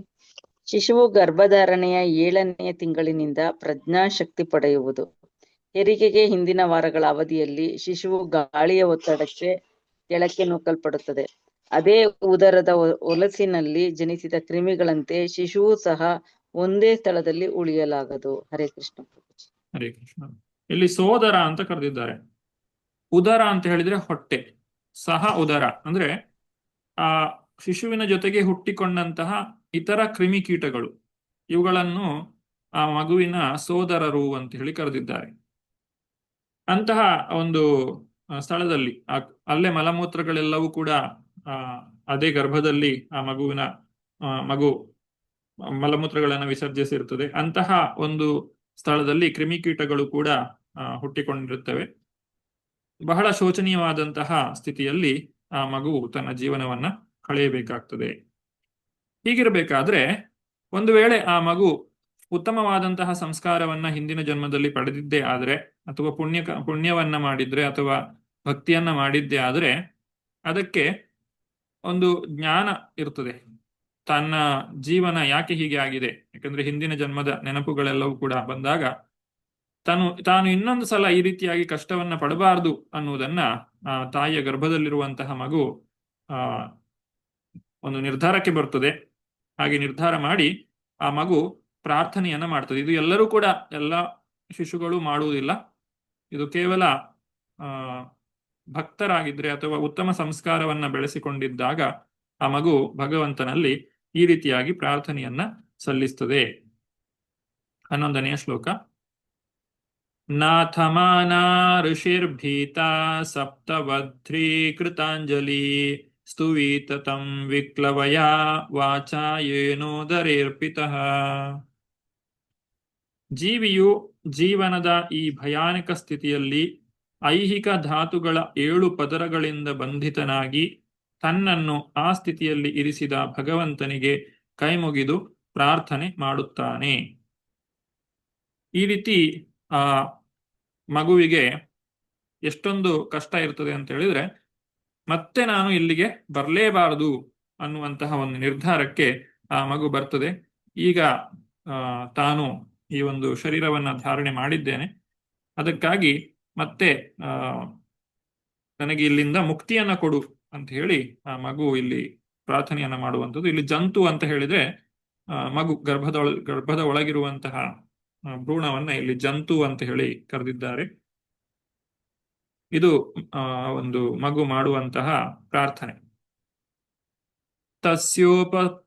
ತಸ್ಯೋಪಸನ್ನಮವಿತುಂ ಜಗದಿಚ್ಛಯಾತ್ತ ನಾನಾತನೋರ್ಭುವಿ ಚಲಚ್ಚರಣಾರವಿಂದಂ ಸೋಹಂ ವ್ರಜಾಮಿ ಶರಣಂ ಹ್ಯಕುತೋ ಭಯಂ ಮೇ ಏನೇದೃಶೀ ಗತಿರದರ್ಶ್ಯ ಸತೋನುರೂಪ. ಚಂದ್ರಿಕಾ ಮಾತಾಜಿ. ಹರೇ ಕೃಷ್ಣ ಪ್ರಭುಜಿ. ಮಾನವನ ಆತ್ಮವು ಹೇಳುತ್ತದೆ, ಯಾರು ತನ್ನ ಶಾಶ್ವತ ರೂಪಗಳನ್ನು ಧರಿಸಿ ಭೂಮಂಡಲದ ಮೇಲೆ ಸಂಚರಿಸುತ್ತಾರೋ ಆ ದೇವೋತ್ತಮ ಪರಮಪುರುಷನ ಪಾದ ಕಮಲಗಳಲ್ಲಿ ನಾನು ಆಶ್ರಯ ಪಡೆಯುತ್ತೇನೆ. ನಾನು ಅವನ ಆಶ್ರಯ ಮಾತ್ರ ಪಡೆಯುತ್ತೇನೆ, ಏಕೆಂದರೆ ಅವನು ನನ್ನನ್ನು ಸಕಲ ಭಯಗಳಿಂದ ಪಾರು ಮಾಡಬಲ್ಲನು ಮತ್ತು ಅವನಿಂದ ಈ ಜೀವನ ಸ್ಥಿತಿ ಪ್ರಾಪ್ತವಾಗಿದೆ. ಇದು ನನ್ನ ಪಾಪ ಕರ್ಮಗಳಿಗೆ ಅನುಗುಣವಾಗಿದೆ. ಹರೇ ಕೃಷ್ಣ ಪ್ರಭುಜಿ. ಹರೇ ಕೃಷ್ಣ. ಈ ಒಂದು ಜ್ಞಾನವನ್ನ ನಾವು ಜನ್ಮವನ್ನ ಪಡೆದ ನಂತರ ಪಡೆಯಬೇಕು ಅಂತ ಹೇಳಿದ್ರೆ ಬಹಳಷ್ಟು ಸಾಧನೆಯನ್ನ ಮಾಡಬೇಕಾಗ್ತದೆ. ಅಂದ್ರೆ ಇದರ ಅರ್ಥ ಏನು? ಈ ಮಗು ಈಗಾಗಲೇ ಬಹಳಷ್ಟು ಸಾಧನೆಯನ್ನ ಮಾಡಿದೆ. ಆದ್ರಿಂದ ಆ ಭಗವಂತನ ಅನುಗ್ರಹದಿಂದ ಶಾಸ್ತ್ರಗಳಲ್ಲಿ ಏನು ಒಂದು ವಿಚಾರಗಳನ್ನ ತಿಳಿಸಲಾಗಿದೆ, ಭಗವದ್ಗೀತೆಯಲ್ಲಿ ಕೃಷ್ಣ ಏನು ಹೇಳಿದ್ದಾನೆ, ಅದೆಲ್ಲವೂ ಕೂಡ ಆ ಮಗುವಿಗೆ ಗರ್ಭದಲ್ಲಿರುವಾಗಲೇ ಗೋಚರಿಸ್ತದೆ. ಹಾಗಾಗಿ ಭಗವಂತನಲ್ಲಿ ಈ ರೀತಿಯಾದಂತಹ ಪ್ರಾರ್ಥನೆಯನ್ನ ಮಗು ಮಾಡಲಿಕ್ಕೆ ಸಾಧ್ಯವಾಗ್ತದೆ. 13ನೆಯ ಶ್ಲೋಕ. ಯಸ್ತ್ವತ್ರ ಬದ್ಧೈವ ಕರ್ಮಭಿರಾವೃತಾತ್ಮ ಭೂತೇಂದ್ರಿಯಾಶಯಮಯೀಮವಲಂಬ್ಯ ಮಾಯಾಂ ಆಸ್ತೆ ವಿಶುದ್ಧಮವಿಕಾರಮಖಂಡ ಬೋಧಾ ಮಾತಪ್ಯಮಾನ ಹೃದಯೇವ ಸ್ಥಿತಂ ನಮಾಮಿ. ಶುದ್ಧಾತ್ಮನಾದ ನಾನು ಈಗ ನನ್ನ ಕರ್ಮಗಳಿಗೆ ಬದ್ಧನಾಗಿ ಜನ್ಮವೆತ್ತಿ ಮಾಯೆಯ ಏರ್ಪಾಟಿನಿಂದಾಗಿ ನನ್ನ ತಾಯಿಯ ಗರ್ಭದಲ್ಲಿ ಇದ್ದೇನೆ. ನಾನು ನನ್ನೊಂದಿಗೆ ಇಲ್ಲಿಯೇ ಇರುವ ಅಬಾಧಿತನೂ ಅಪರಿವರ್ತನೂ ಆದ ಭಗವಂತನಿಗೆ ಗೌರವಪೂರ್ವಕ ನಮಸ್ಕಾರಗಳನ್ನು ಸಲ್ಲಿಸುತ್ತೇನೆ. ಅವನು ಅಪರಿಮಿತನು, ಆದರೆ ಪಶ್ಚಾತ್ತಾಪಪಟ್ಟವರ ಹೃದಯಗಳಿಗೆ ಗ್ರಾಹ್ಯನು. ಅವನಿಗೆ ನನ್ನ ಗೌರವಪೂರ್ವಕ ನಮಸ್ಕಾರಗಳನ್ನು ಸಲ್ಲಿಸುತ್ತೇನೆ. ಜೀವಿಯು ಯಾವುದೇ ಜನ್ಮವನ್ನ ತಳೆದ್ರು ಅದು ಮನುಷ್ಯ ಜನ್ಮ ಇರಬಹುದು, ಕ್ರಿಮಿಕೀಟಗಳ ಜನ್ಮ ಇರಬಹುದು, ಮರಗಿಡಗಳಾಗಿರಬಹುದು, ಪಕ್ಷಿಗಳು, ಪ್ರಾಣಿಗಳು ಯಾವುದೇ ಇರಬಹುದು. ಪ್ರತಿಯೊಂದು ಜನ್ಮದಲ್ಲಿಯೂ ಕೂಡ ಆ ಜೀವಾತ್ಮನ ಜೊತೆಗೆ ಭಗವಂತನು ಪರಮಾತ್ಮ ರೂಪಿಯಾಗಿ ಆತನ ಜೊತೆಗೆ ಇರ್ತಾನೆ. ಅದನ್ನ ಇಲ್ಲಿ ನೆನಪಿಸಿಕೊಂಡು ಮಗು ಹೇಳ್ತಾ ಇರುವಂತದ್ದು, ನನ್ನ ಜೊತೆಗೇ ಇದ್ದಾನೆ ಭಗವಂತ. ಆತನು ಅವನದೇ ಏರ್ಪಾಡು ಇದೆಲ್ಲವೂ ಕೂಡ. ಹನುಮಂತ ಉಪದೃಷ್ಟಾಚ, ಪರಮಾತ್ಮನಾಗಿ ಅವನು ಎಲ್ಲ ಕಡೆ ಇದ್ದಾನೆ. ನನ್ನ ಜೊತೆಗಿರುವಂತಹ ಆ ಭಗವಂತನು, ಅವನಿಗೆ ನಾನು ಗೌರವಪೂರ್ವಕವಾದಂತಹ ನಮಸ್ಕಾರಗಳನ್ನ ಸಮರ್ಪಣೆ ಮಾಡ್ತಾ ಇದ್ದೇನೆ ಅಂತ ಹೇಳಿ ಇಲ್ಲಿ ಗರ್ಭದೊಳಗಿರುವ ಶಿಶುವು ಪ್ರಾರ್ಥನೆಯನ್ನ ಮಾಡ್ತಾ ಇರುವಂತದ್ದು. 14ನೇ ಶ್ಲೋಕ. ಯಾ ಪಂಚಭೂತರಚಿತೆ ರಹಿತಾ ಶರೀರೆ ಚನ್ನೋ ಯಥೇಂದ್ರಿಯ ಗುಣಾರ್ಥೇ ಚಿದಾತ್ಮಕೋಹಂ ತೇನ ವಿಕುಂಠ ಮಹಿಮಾನಮೃಷೀತಿ ತಮೀನಂ ವಂದೇ ಪರಂ ಪ್ರಕೃತಿ ಪೂರುಷಯೋ ಪುಮಾಂಸಂ. ಚಂದ್ರಿಕಾ ಮಾತಾಜಿ. ಹರೇ ಕೃಷ್ಣ ಪ್ರಭುಜಿ. ನಾನು ಪಂಚಭೂತಗಳಿಂದ ನಿರ್ಮಾಣಗೊಂಡ ಈ ಲೌಕಿಕ ಶರೀರದಲ್ಲಿರುವುದರಿಂದ ಭಗವಂತನಿಂದ ಪ್ರತ್ಯೇಕಿತನಾಗಿದ್ದೇನೆ. ಹೀಗಾಗಿ ನಾನು ಅತ್ಯಗತ್ಯವಾಗಿ ಆಧ್ಯಾತ್ಮಿಕನಾದರೂ ನನ್ನ ಗುಣ ಮತ್ತು ಇಂದ್ರಿಯಗಳ ದುರುಪಯೋಗವಾಗುತ್ತಿದೆ. ದೇವೋತ್ತಮ ಪರಮ ಪುರುಷನು ಈ ಐಹಿಕ ಪ್ರಕೃತಿಗೆ ಮತ್ತು ಜೀವಿಗಳಿಗೆ ಅತೀತನು. ಅವನಿಗೆ ಇಂಥ ಲೌಕಿಕ ಶರೀರವಿಲ್ಲ. ಅವನು ತನ್ನ ಆಧ್ಯಾತ್ಮಿಕ ಗುಣಗಳಲ್ಲಿ ಭವ್ಯಾತಿಶಯನು. ಆದ್ದರಿಂದ ನಾನು ಅವನಿಗೆ ನಮಸ್ಕಾರ ಮಾಡುತ್ತೇನೆ. ಹರೇ ಕೃಷ್ಣ ಪ್ರಭು. ಹರೇ ಕೃಷ್ಣ. ನಾವು ಈಶೋಪನಿಷತ್ತಿನಲ್ಲಿ ಒಂದು ಶ್ಲೋಕವನ್ನ ನೋಡ್ಬೋದು. 17ನೆಯ ಶ್ಲೋಕದಲ್ಲಿ ಹೇಳ್ತಾರೆ, ಓಂ ಕ್ರತೋಸ್ಮರ ಕೃತಂ ಸ್ಮರ, ಕ್ರತೋಸ್ಮರ ಕೃತಂ ಸ್ಮರ ಅಂತೇಳಿ. ಅಂದ್ರೆ ಭಕ್ತನು ಭಗವಂತನಲ್ಲಿ ಹೇಳುವಂತಹದ್ದು, ನಾನು ಈ ಜನ್ಮದಲ್ಲಿ ಮಾಡಿದಂತಹ ಏನೆಲ್ಲ ಕಾರ್ಯಗಳಿವೆ ಅವುಗಳನ್ನೆಲ್ಲ ಒಮ್ಮೆ ನೆನಪು ಮಾಡಿಕೋ ಅಂತ ಹೇಳಿ ಭಗವಂತನಿಗೆ ಜೀವಾತ್ಮನು ಹೇಳುವಂಥದ್ದು. ಇದು ಮರಣ ಸಮಯದಲ್ಲಿ ಮಾಡುವಂತಹ ಪ್ರಾರ್ಥನೆ. ಯಾಕೆ ಇದನ್ನ ನಮಗೆ ಈಶೋಪನಿಷತ್ತು ನೆನಪು ಮಾಡಿಕೊಡ್ತದೆ? ಭಗವಂತನಿಗೆ ನಾವು ನೆನಪು ಮಾಡಿಕೊಳ್ಳುವ ಅಗತ್ಯ ಇಲ್ಲ. ಭಗವಂತನು ನಮಗಿಂತ, ನಾವು ಮಾಡಿದ್ದೆಲ್ಲ ಅವನಿಗೆ ನಮಗಿಂತ ಹೆಚ್ಚಾಗಿ ಚೆನ್ನಾಗಿ ಗೊತ್ತಿದೆ. ಆದ್ರೂ ಕೂಡ ಈ ಶ್ಲೋಕವನ್ನ ತಿಳಿಸುವಂತಹ ಒಂದು ಉದ್ದೇಶ ಏನು ಅಂತ ಹೇಳಿದ್ರೆ, ನಾವು ಆ ಸಾವಿನ ಸಂದರ್ಭದಲ್ಲಿ ಆ ರೀತಿಯಾಗಿ ಪ್ರಾರ್ಥನೆಯನ್ನ ಮಾಡಬೇಕು ಅಂತಾದ್ರೆ, ಭಗವಂತ ನಮ್ಮನ್ನ ನೆನಪು ಮಾಡಿಕೊಳ್ಳಬೇಕು ಅಂತಾದ್ರೆ, ನಾವು ಯಾವ ರೀತಿಯಾದಂತಹ ಕರ್ಮವನ್ನ ಈಗ ಮಾಡಬೇಕು ಅನ್ನೋದನ್ನ ನಿರ್ಧಾರ ಮಾಡಬೇಕು. ಯಾವ ವ್ಯಕ್ತಿ ಜೀವನ ಪೂರ್ತಿ ದುಷ್ಟ ಪಾಪ ಕಾರ್ಯಗಳನ್ನೇ ಮಾಡಿರ್ತಾನೋ ಅವನು ಇಲ್ಲಿ ಕ್ರತೋಸ್ಮರ ಕೃತಂ ಸ್ಮರ ಅಂತ ಹೇಳಲಿಕ್ಕೆ ಆಗುವುದಿಲ್ಲ. ಯಾಕಂದ್ರೆ ಹಾಗೆ ಹೇಳಿದ್ರೆ ಏನ್ ಅರ್ಥ ಆಗ್ತದೆ? ನಾನು ಮಾಡಿರುವ ಎಲ್ಲ ಕೆಟ್ಟ ಕೆಲಸಗಳನ್ನೇ ನೆನಪು ಮಾಡಿಕೋ ಅಂತ ಹೇಳಿದಾಗೆ ಆಗ್ತದೆ. ಹಾಗೆ ಹೇಳಿದ್ರೆ ಮತ್ತೆ ನನಗೆ ಇನ್ನಷ್ಟು ಕಷ್ಟಗಳು, ನೋವು, ದುಃಖ ಬರ್ತದೆ ಅನ್ನುವಂಥದ್ದು ಈಗ ನಾವು ಇದನ್ನು ಓದುವಾಗ ನಮಗೆ ಇನ್ನು ಮರಣದಿಂದ ದೂರ ಇರುವಾಗಲೇ ಈ ಒಂದು ವಿಚಾರ ನಮಗೆ ತಿಳಿದು ಬರ್ತದೆ. ಹಾಗೆ ಇಲ್ಲಿಯೂ ಕೂಡ ಈ ಮಗು ತಾನು ಇನ್ನು ಹುಟ್ಟಿದ ಮೇಲೆ ಹೇಗಿರಬೇಕು ಅನ್ನೋದನ್ನ ಇಲ್ಲಿ ಪ್ರಾರ್ಥನೆ ಮಾಡುವ ಮುಖಾಂತರ ನಮಗೆಲ್ಲರಿಗೂ ಕೂಡ, ನಾವೀಗಾಗಲೇ ಜನ್ಮವನ್ನ ಪಡೆದಾಗಿದೆ, ಈ ಈ ಭೌತಿಕ ಪ್ರಪಂಚಕ್ಕೆ ಬಂದಾಗಿದೆ. ನಾವು ಹೇಗಿರಬೇಕು, ನಾವು ಯಾವ ರೀತಿಯಾಗಿ ಜೀವನವನ್ನ ಮಾಡಬೇಕು ಅನ್ನುವುದನ್ನ ಈ ಒಂದು ಪ್ರಾರ್ಥನೆಯ ಮುಖಾಂತರವಾಗಿ ನಾವು ಅರ್ಥ ಮಾಡಿಕೊಳ್ಳಿಕ್ಕೆ ಸಾಧ್ಯವಾಗ್ತದೆ. 15ನೇ ಶ್ಲೋಕ. ಯನ್ಮಾಯಯೋರುಗುಣಕರ್ಮ ನಿಬಂಧನೇಸ್ಮಿನ್ ಸಂಸಾರಿಕೆ ಪತಿಚರಂಸ್ತದಭಿಶ್ರಮೇಣ ನಷ್ಟ ಸ್ಮೃತಿ ಪುನರಯಂ ಪ್ರವೃಣೀತ ಲೋಕಂ ಯುಕ್ತ್ಯಾ ಕಯಾಮದನುಗ್ರಹ ಮಂತರೇಣ. ಮಾನವನ ಆತ್ಮನು ಮತ್ತೆ ಪ್ರಾರ್ಥಿಸುತ್ತಾನೆ. ಜೀವಿಯು ಐಹಿಕ ಪ್ರಕೃತಿಯ ಪ್ರಭಾವದಲ್ಲಿ ಇರಿಸಲ್ಪಡುತ್ತಾನೆ. ಪುನರಪಿ ಜನನ ಮತ್ತು ಪುನರಪಿ ಮರಣದ ಪಥದಲ್ಲಿ ಅಸ್ತಿತ್ವಕ್ಕಾಗಿ ಘನಘೋರ ಹೋರಾಟ ನಡೆಸುತ್ತಾನೆ. ದೇವೋತ್ತಮ ಪರಮಪುರುಷನೊಂದಿಗಿನ ತನ್ನ ಬಾಂಧವ್ಯವನ್ನು ಮರೆತ ನಿಮಿತ್ತವಾಗಿ ಈ ಬದ್ಧ ಜೀವನ ಉಂಟಾಗುತ್ತದೆ. ಆದ್ದರಿಂದ ಭಗವಂತನ ಕರುಣೆ ಇಲ್ಲದೆ ಅದು ಹೇಗೆ ಭಗವಂತನ ದಿವ್ಯ ಪ್ರೇಮಿ ಸೇವೆಯಲ್ಲಿ ಪುನಃ ನಿರತರಾಗಲು ಸಾಧ್ಯ? ನಮ್ಮ ಜೀವನ ಈ ರೀತಿಯಾಗಿ ಭೌತಿಕ ಪ್ರಪಂಚಕ್ಕೆ ಬರಲಿಕ್ಕೆ ಮುಖ್ಯ ಕಾರಣ ನಾವು ಭಗವಂತನ ಸೇವೆಯನ್ನ ಮರೆತಿರುವಂತಹದ್ದು. ಭಗವಂತನಿಂದ ಸ್ವತಂತ್ರವಾಗಿ ಜೀವನವನ್ನ ಮಾಡಬೇಕು ಅನ್ನುವಂತಹ ಒಂದು ಉದ್ದೇಶ ಏನಿದೆ, ಅದೇ ನಮ್ಮ ಈ ಎಲ್ಲ ಕಷ್ಟಗಳಿಗೆ ಕಾರಣವಾಗಿರುವಂಥದ್ದು. ಒಂದು ರಾಷ್ಟ್ರ ಅಂತ ಇದ್ದಾಗ ಅಥವಾ ಒಂದು ರಾಜ್ಯ ಅಂತ ಇದ್ದಾಗ ಅದಕ್ಕೆ ಒಬ್ಬ ರಾಜ ಅಂತ ಇರ್ತಾನೆ. ಅದಕ್ಕೆ ಒಬ್ಬನೇ ರಾಜ ಇರಲಿಕ್ಕೆ ಸಾಧ್ಯ, ಇಬ್ಬರು ಇರಲಿಕ್ಕೆ ಸಾಧ್ಯ ಇಲ್ಲ. ಹಾಗೆ ಆಧ್ಯಾತ್ಮಿಕ ಪ್ರಪಂಚದಲ್ಲಿ ಈಶ್ವರ ಪರಮಕೃಷ್ಣ ಸಚ್ಚಿದಾನಂದ ವಿಗ್ರಹ. ಕೃಷ್ಣನ ಸ್ಥಾನವನ್ನ ಇನ್ನೊಬ್ಬರು ಪಡೆದುಕೊಳ್ಳಿಕ್ಕೆ ಸಾಧ್ಯ ಇಲ್ಲ. ಅದು ಒಂದು ವೇಳೆ ಹಾಗೆ ಸಾಧ್ಯ ಆಗಬೇಕು ಅಂತ ಹೇಳಿದ್ರೆ ಅದು ಕೇವಲ ಮಾಯೆಯಿಂದ ಮಾತ್ರ ಸಾಧ್ಯ. ಅಂದ್ರೆ ಯಾವುದು ಒಂದು ರೀತಿಯಾದಂತಹ ಭ್ರಮೆಯನ್ನ ನಮಗೆ ಉಂಟು ಮಾಡುತ್ತದೆ. ಅದಕ್ಕೋಸ್ಕರವೇ ಈ ಭೌತಿಕ ಪ್ರಪಂಚವನ್ನ ಸೃಷ್ಟಿ ಮಾಡಲಾಗಿದೆ. ಹಾಗೆ ಸೃಷ್ಟಿ ಮಾಡಿದಂತಹ ಭೌತಿಕ ಪ್ರಪಂಚದಲ್ಲಿ ಬಂದ ಮೇಲೆ ನಾವು ಕೂಡ ಕೃಷ್ಣನ ರೀತಿಯಲ್ಲಿಯೇ ಜೀವನವನ್ನು ಮಾಡಲಿಕ್ಕೆ ಪ್ರಯತ್ನಿಸ್ತೇವೆ. ನಾವು ಎಲ್ಲವನ್ನು ಕೂಡ ನಿಯಂತ್ರಿಸಲಿಕ್ಕೆ ಪ್ರಯತ್ನ ಪಡ್ತೇವೆ ಮತ್ತು ನಮ್ಮ ಪ್ರಯತ್ನದಲ್ಲಿ ನಾವು ವಿಫಲರಾದಾಗ ದುಃಖಕ್ಕೆ ಒಳಗಾಗುತ್ತೇವೆ. ಜ್ಞಾನಂ ಯದೇತದಧಾತ್ ಜ್ಞಾನಂ ಯದೇತತ್ ಅದಧಾತ್ ಕಮತ ಕಥಮ ಸದೇವ ಶ್ರೈಕಾಲಿಕಂ ಸ್ಥಿರಚರೇಷ್ವನುವರ್ತಿನ ತಾಂಶ ತಂ ಜೀವ ಕರ್ಮ ಪದವೀಮನುವರ್ತಮಾನ ಸ್ಥಾಪತ್ರಯೋಪಶಮಾನಾಯ ವಯಂ ಭಜೇಮ. ಚಂದ್ರಿಕಾ ಮಾತಾಜಿ. ಹರೇ ಕೃಷ್ಣ ಪ್ರಭುಜಿ. ಅಂತರ್ಯಾಮಿ ಪರಮಾತ್ಮನು ದೇವೋತ್ತಮ ಪರಮಪುರುಷನ ಪಾರ್ಶ್ವ ಪ್ರತಿನಿಧಿಯಾಗಿದ್ದಾನೆ. ಅವನ ನುಳಿದು ಬೇರೆ ಯಾರೂ ಸಕಲ ಸಜೀವ ನಿರ್ಜೀವ ವಸ್ತುಗಳನ್ನು ನಿರ್ದೇಶಿಸುವುದಿಲ್ಲ. ಅವನು ತ್ರಿಕಾಲಗಳಲ್ಲಿ ಅಂದರೆ ಭೂತ, ವರ್ತಮಾನ ಮತ್ತು ಭವಿಷ್ಯಗಳಲ್ಲಿ ಇದ್ದಾನೆ. ಆದ್ದರಿಂದ ಬದ್ಧಾತ್ಮನು ಅವನ ಆದೇಶಾನುಸಾರ ವಿವಿಧ ಬಗೆಯ ಚಟುವಟಿಕೆಗಳಲ್ಲಿ ನಿರತನಾಗಿದ್ದಾನೆ. ಈ ಬದ್ಧ ಜೀವನದ ತ್ರಿವಿಧ ಕ್ಲೇಶಗಳಿಂದ ಮುಕ್ತಿ ಪಡೆಯಲು ನಾವು ಅವನಿಗೆ ಮಾತ್ರ ಶರಣಾಗತರಾಗಬೇಕು. ಹರೇ ಕೃಷ್ಣ. ಹರೇ ಕೃಷ್ಣ. ಈ ಮಗು ಹಿಂದಿನ ಜನ್ಮದಲ್ಲಿ ಯಾವ ರೀತಿಯಾಗಿ ಒಂದು ಸಾಕ್ಷಾತ್ಕಾರವನ್ನು ಪಡೆದಿರುತ್ತದೆ. ಒಂದು ವೇಳೆ ಪರಮಾತ್ಮನ ಸಾಕ್ಷಾತ್ಕಾರವನ್ನು ಪಡೆದಿದ್ರೆ ಅದು ಪರಮಾತ್ಮನ ಕುರಿತಾಗಿ ಚಿಂತನೆ ಮಾಡ್ತದೆ.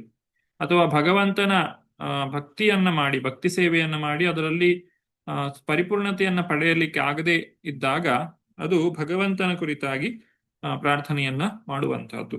ಆ ಮಗುವಿನ ಸಾಕ್ಷಾತ್ಕಾರ ಯಾವ ಮಟ್ಟದಲ್ಲಿ ಇರ್ತದೋ ಅದಕ್ಕೆ ಸರಿಯಾಗಿ ಆ ಮಗು ಪ್ರಾರ್ಥನೆಯನ್ನ ಮಾಡುವಂತಹದ್ದು. ಇಲ್ಲಿ ಆ ಮಗು ಪರಮಾತ್ಮನ ಕುರಿತಾಗಿ ತಿಳಿಸ್ತಾ ಇರುವಂತದ್ದು.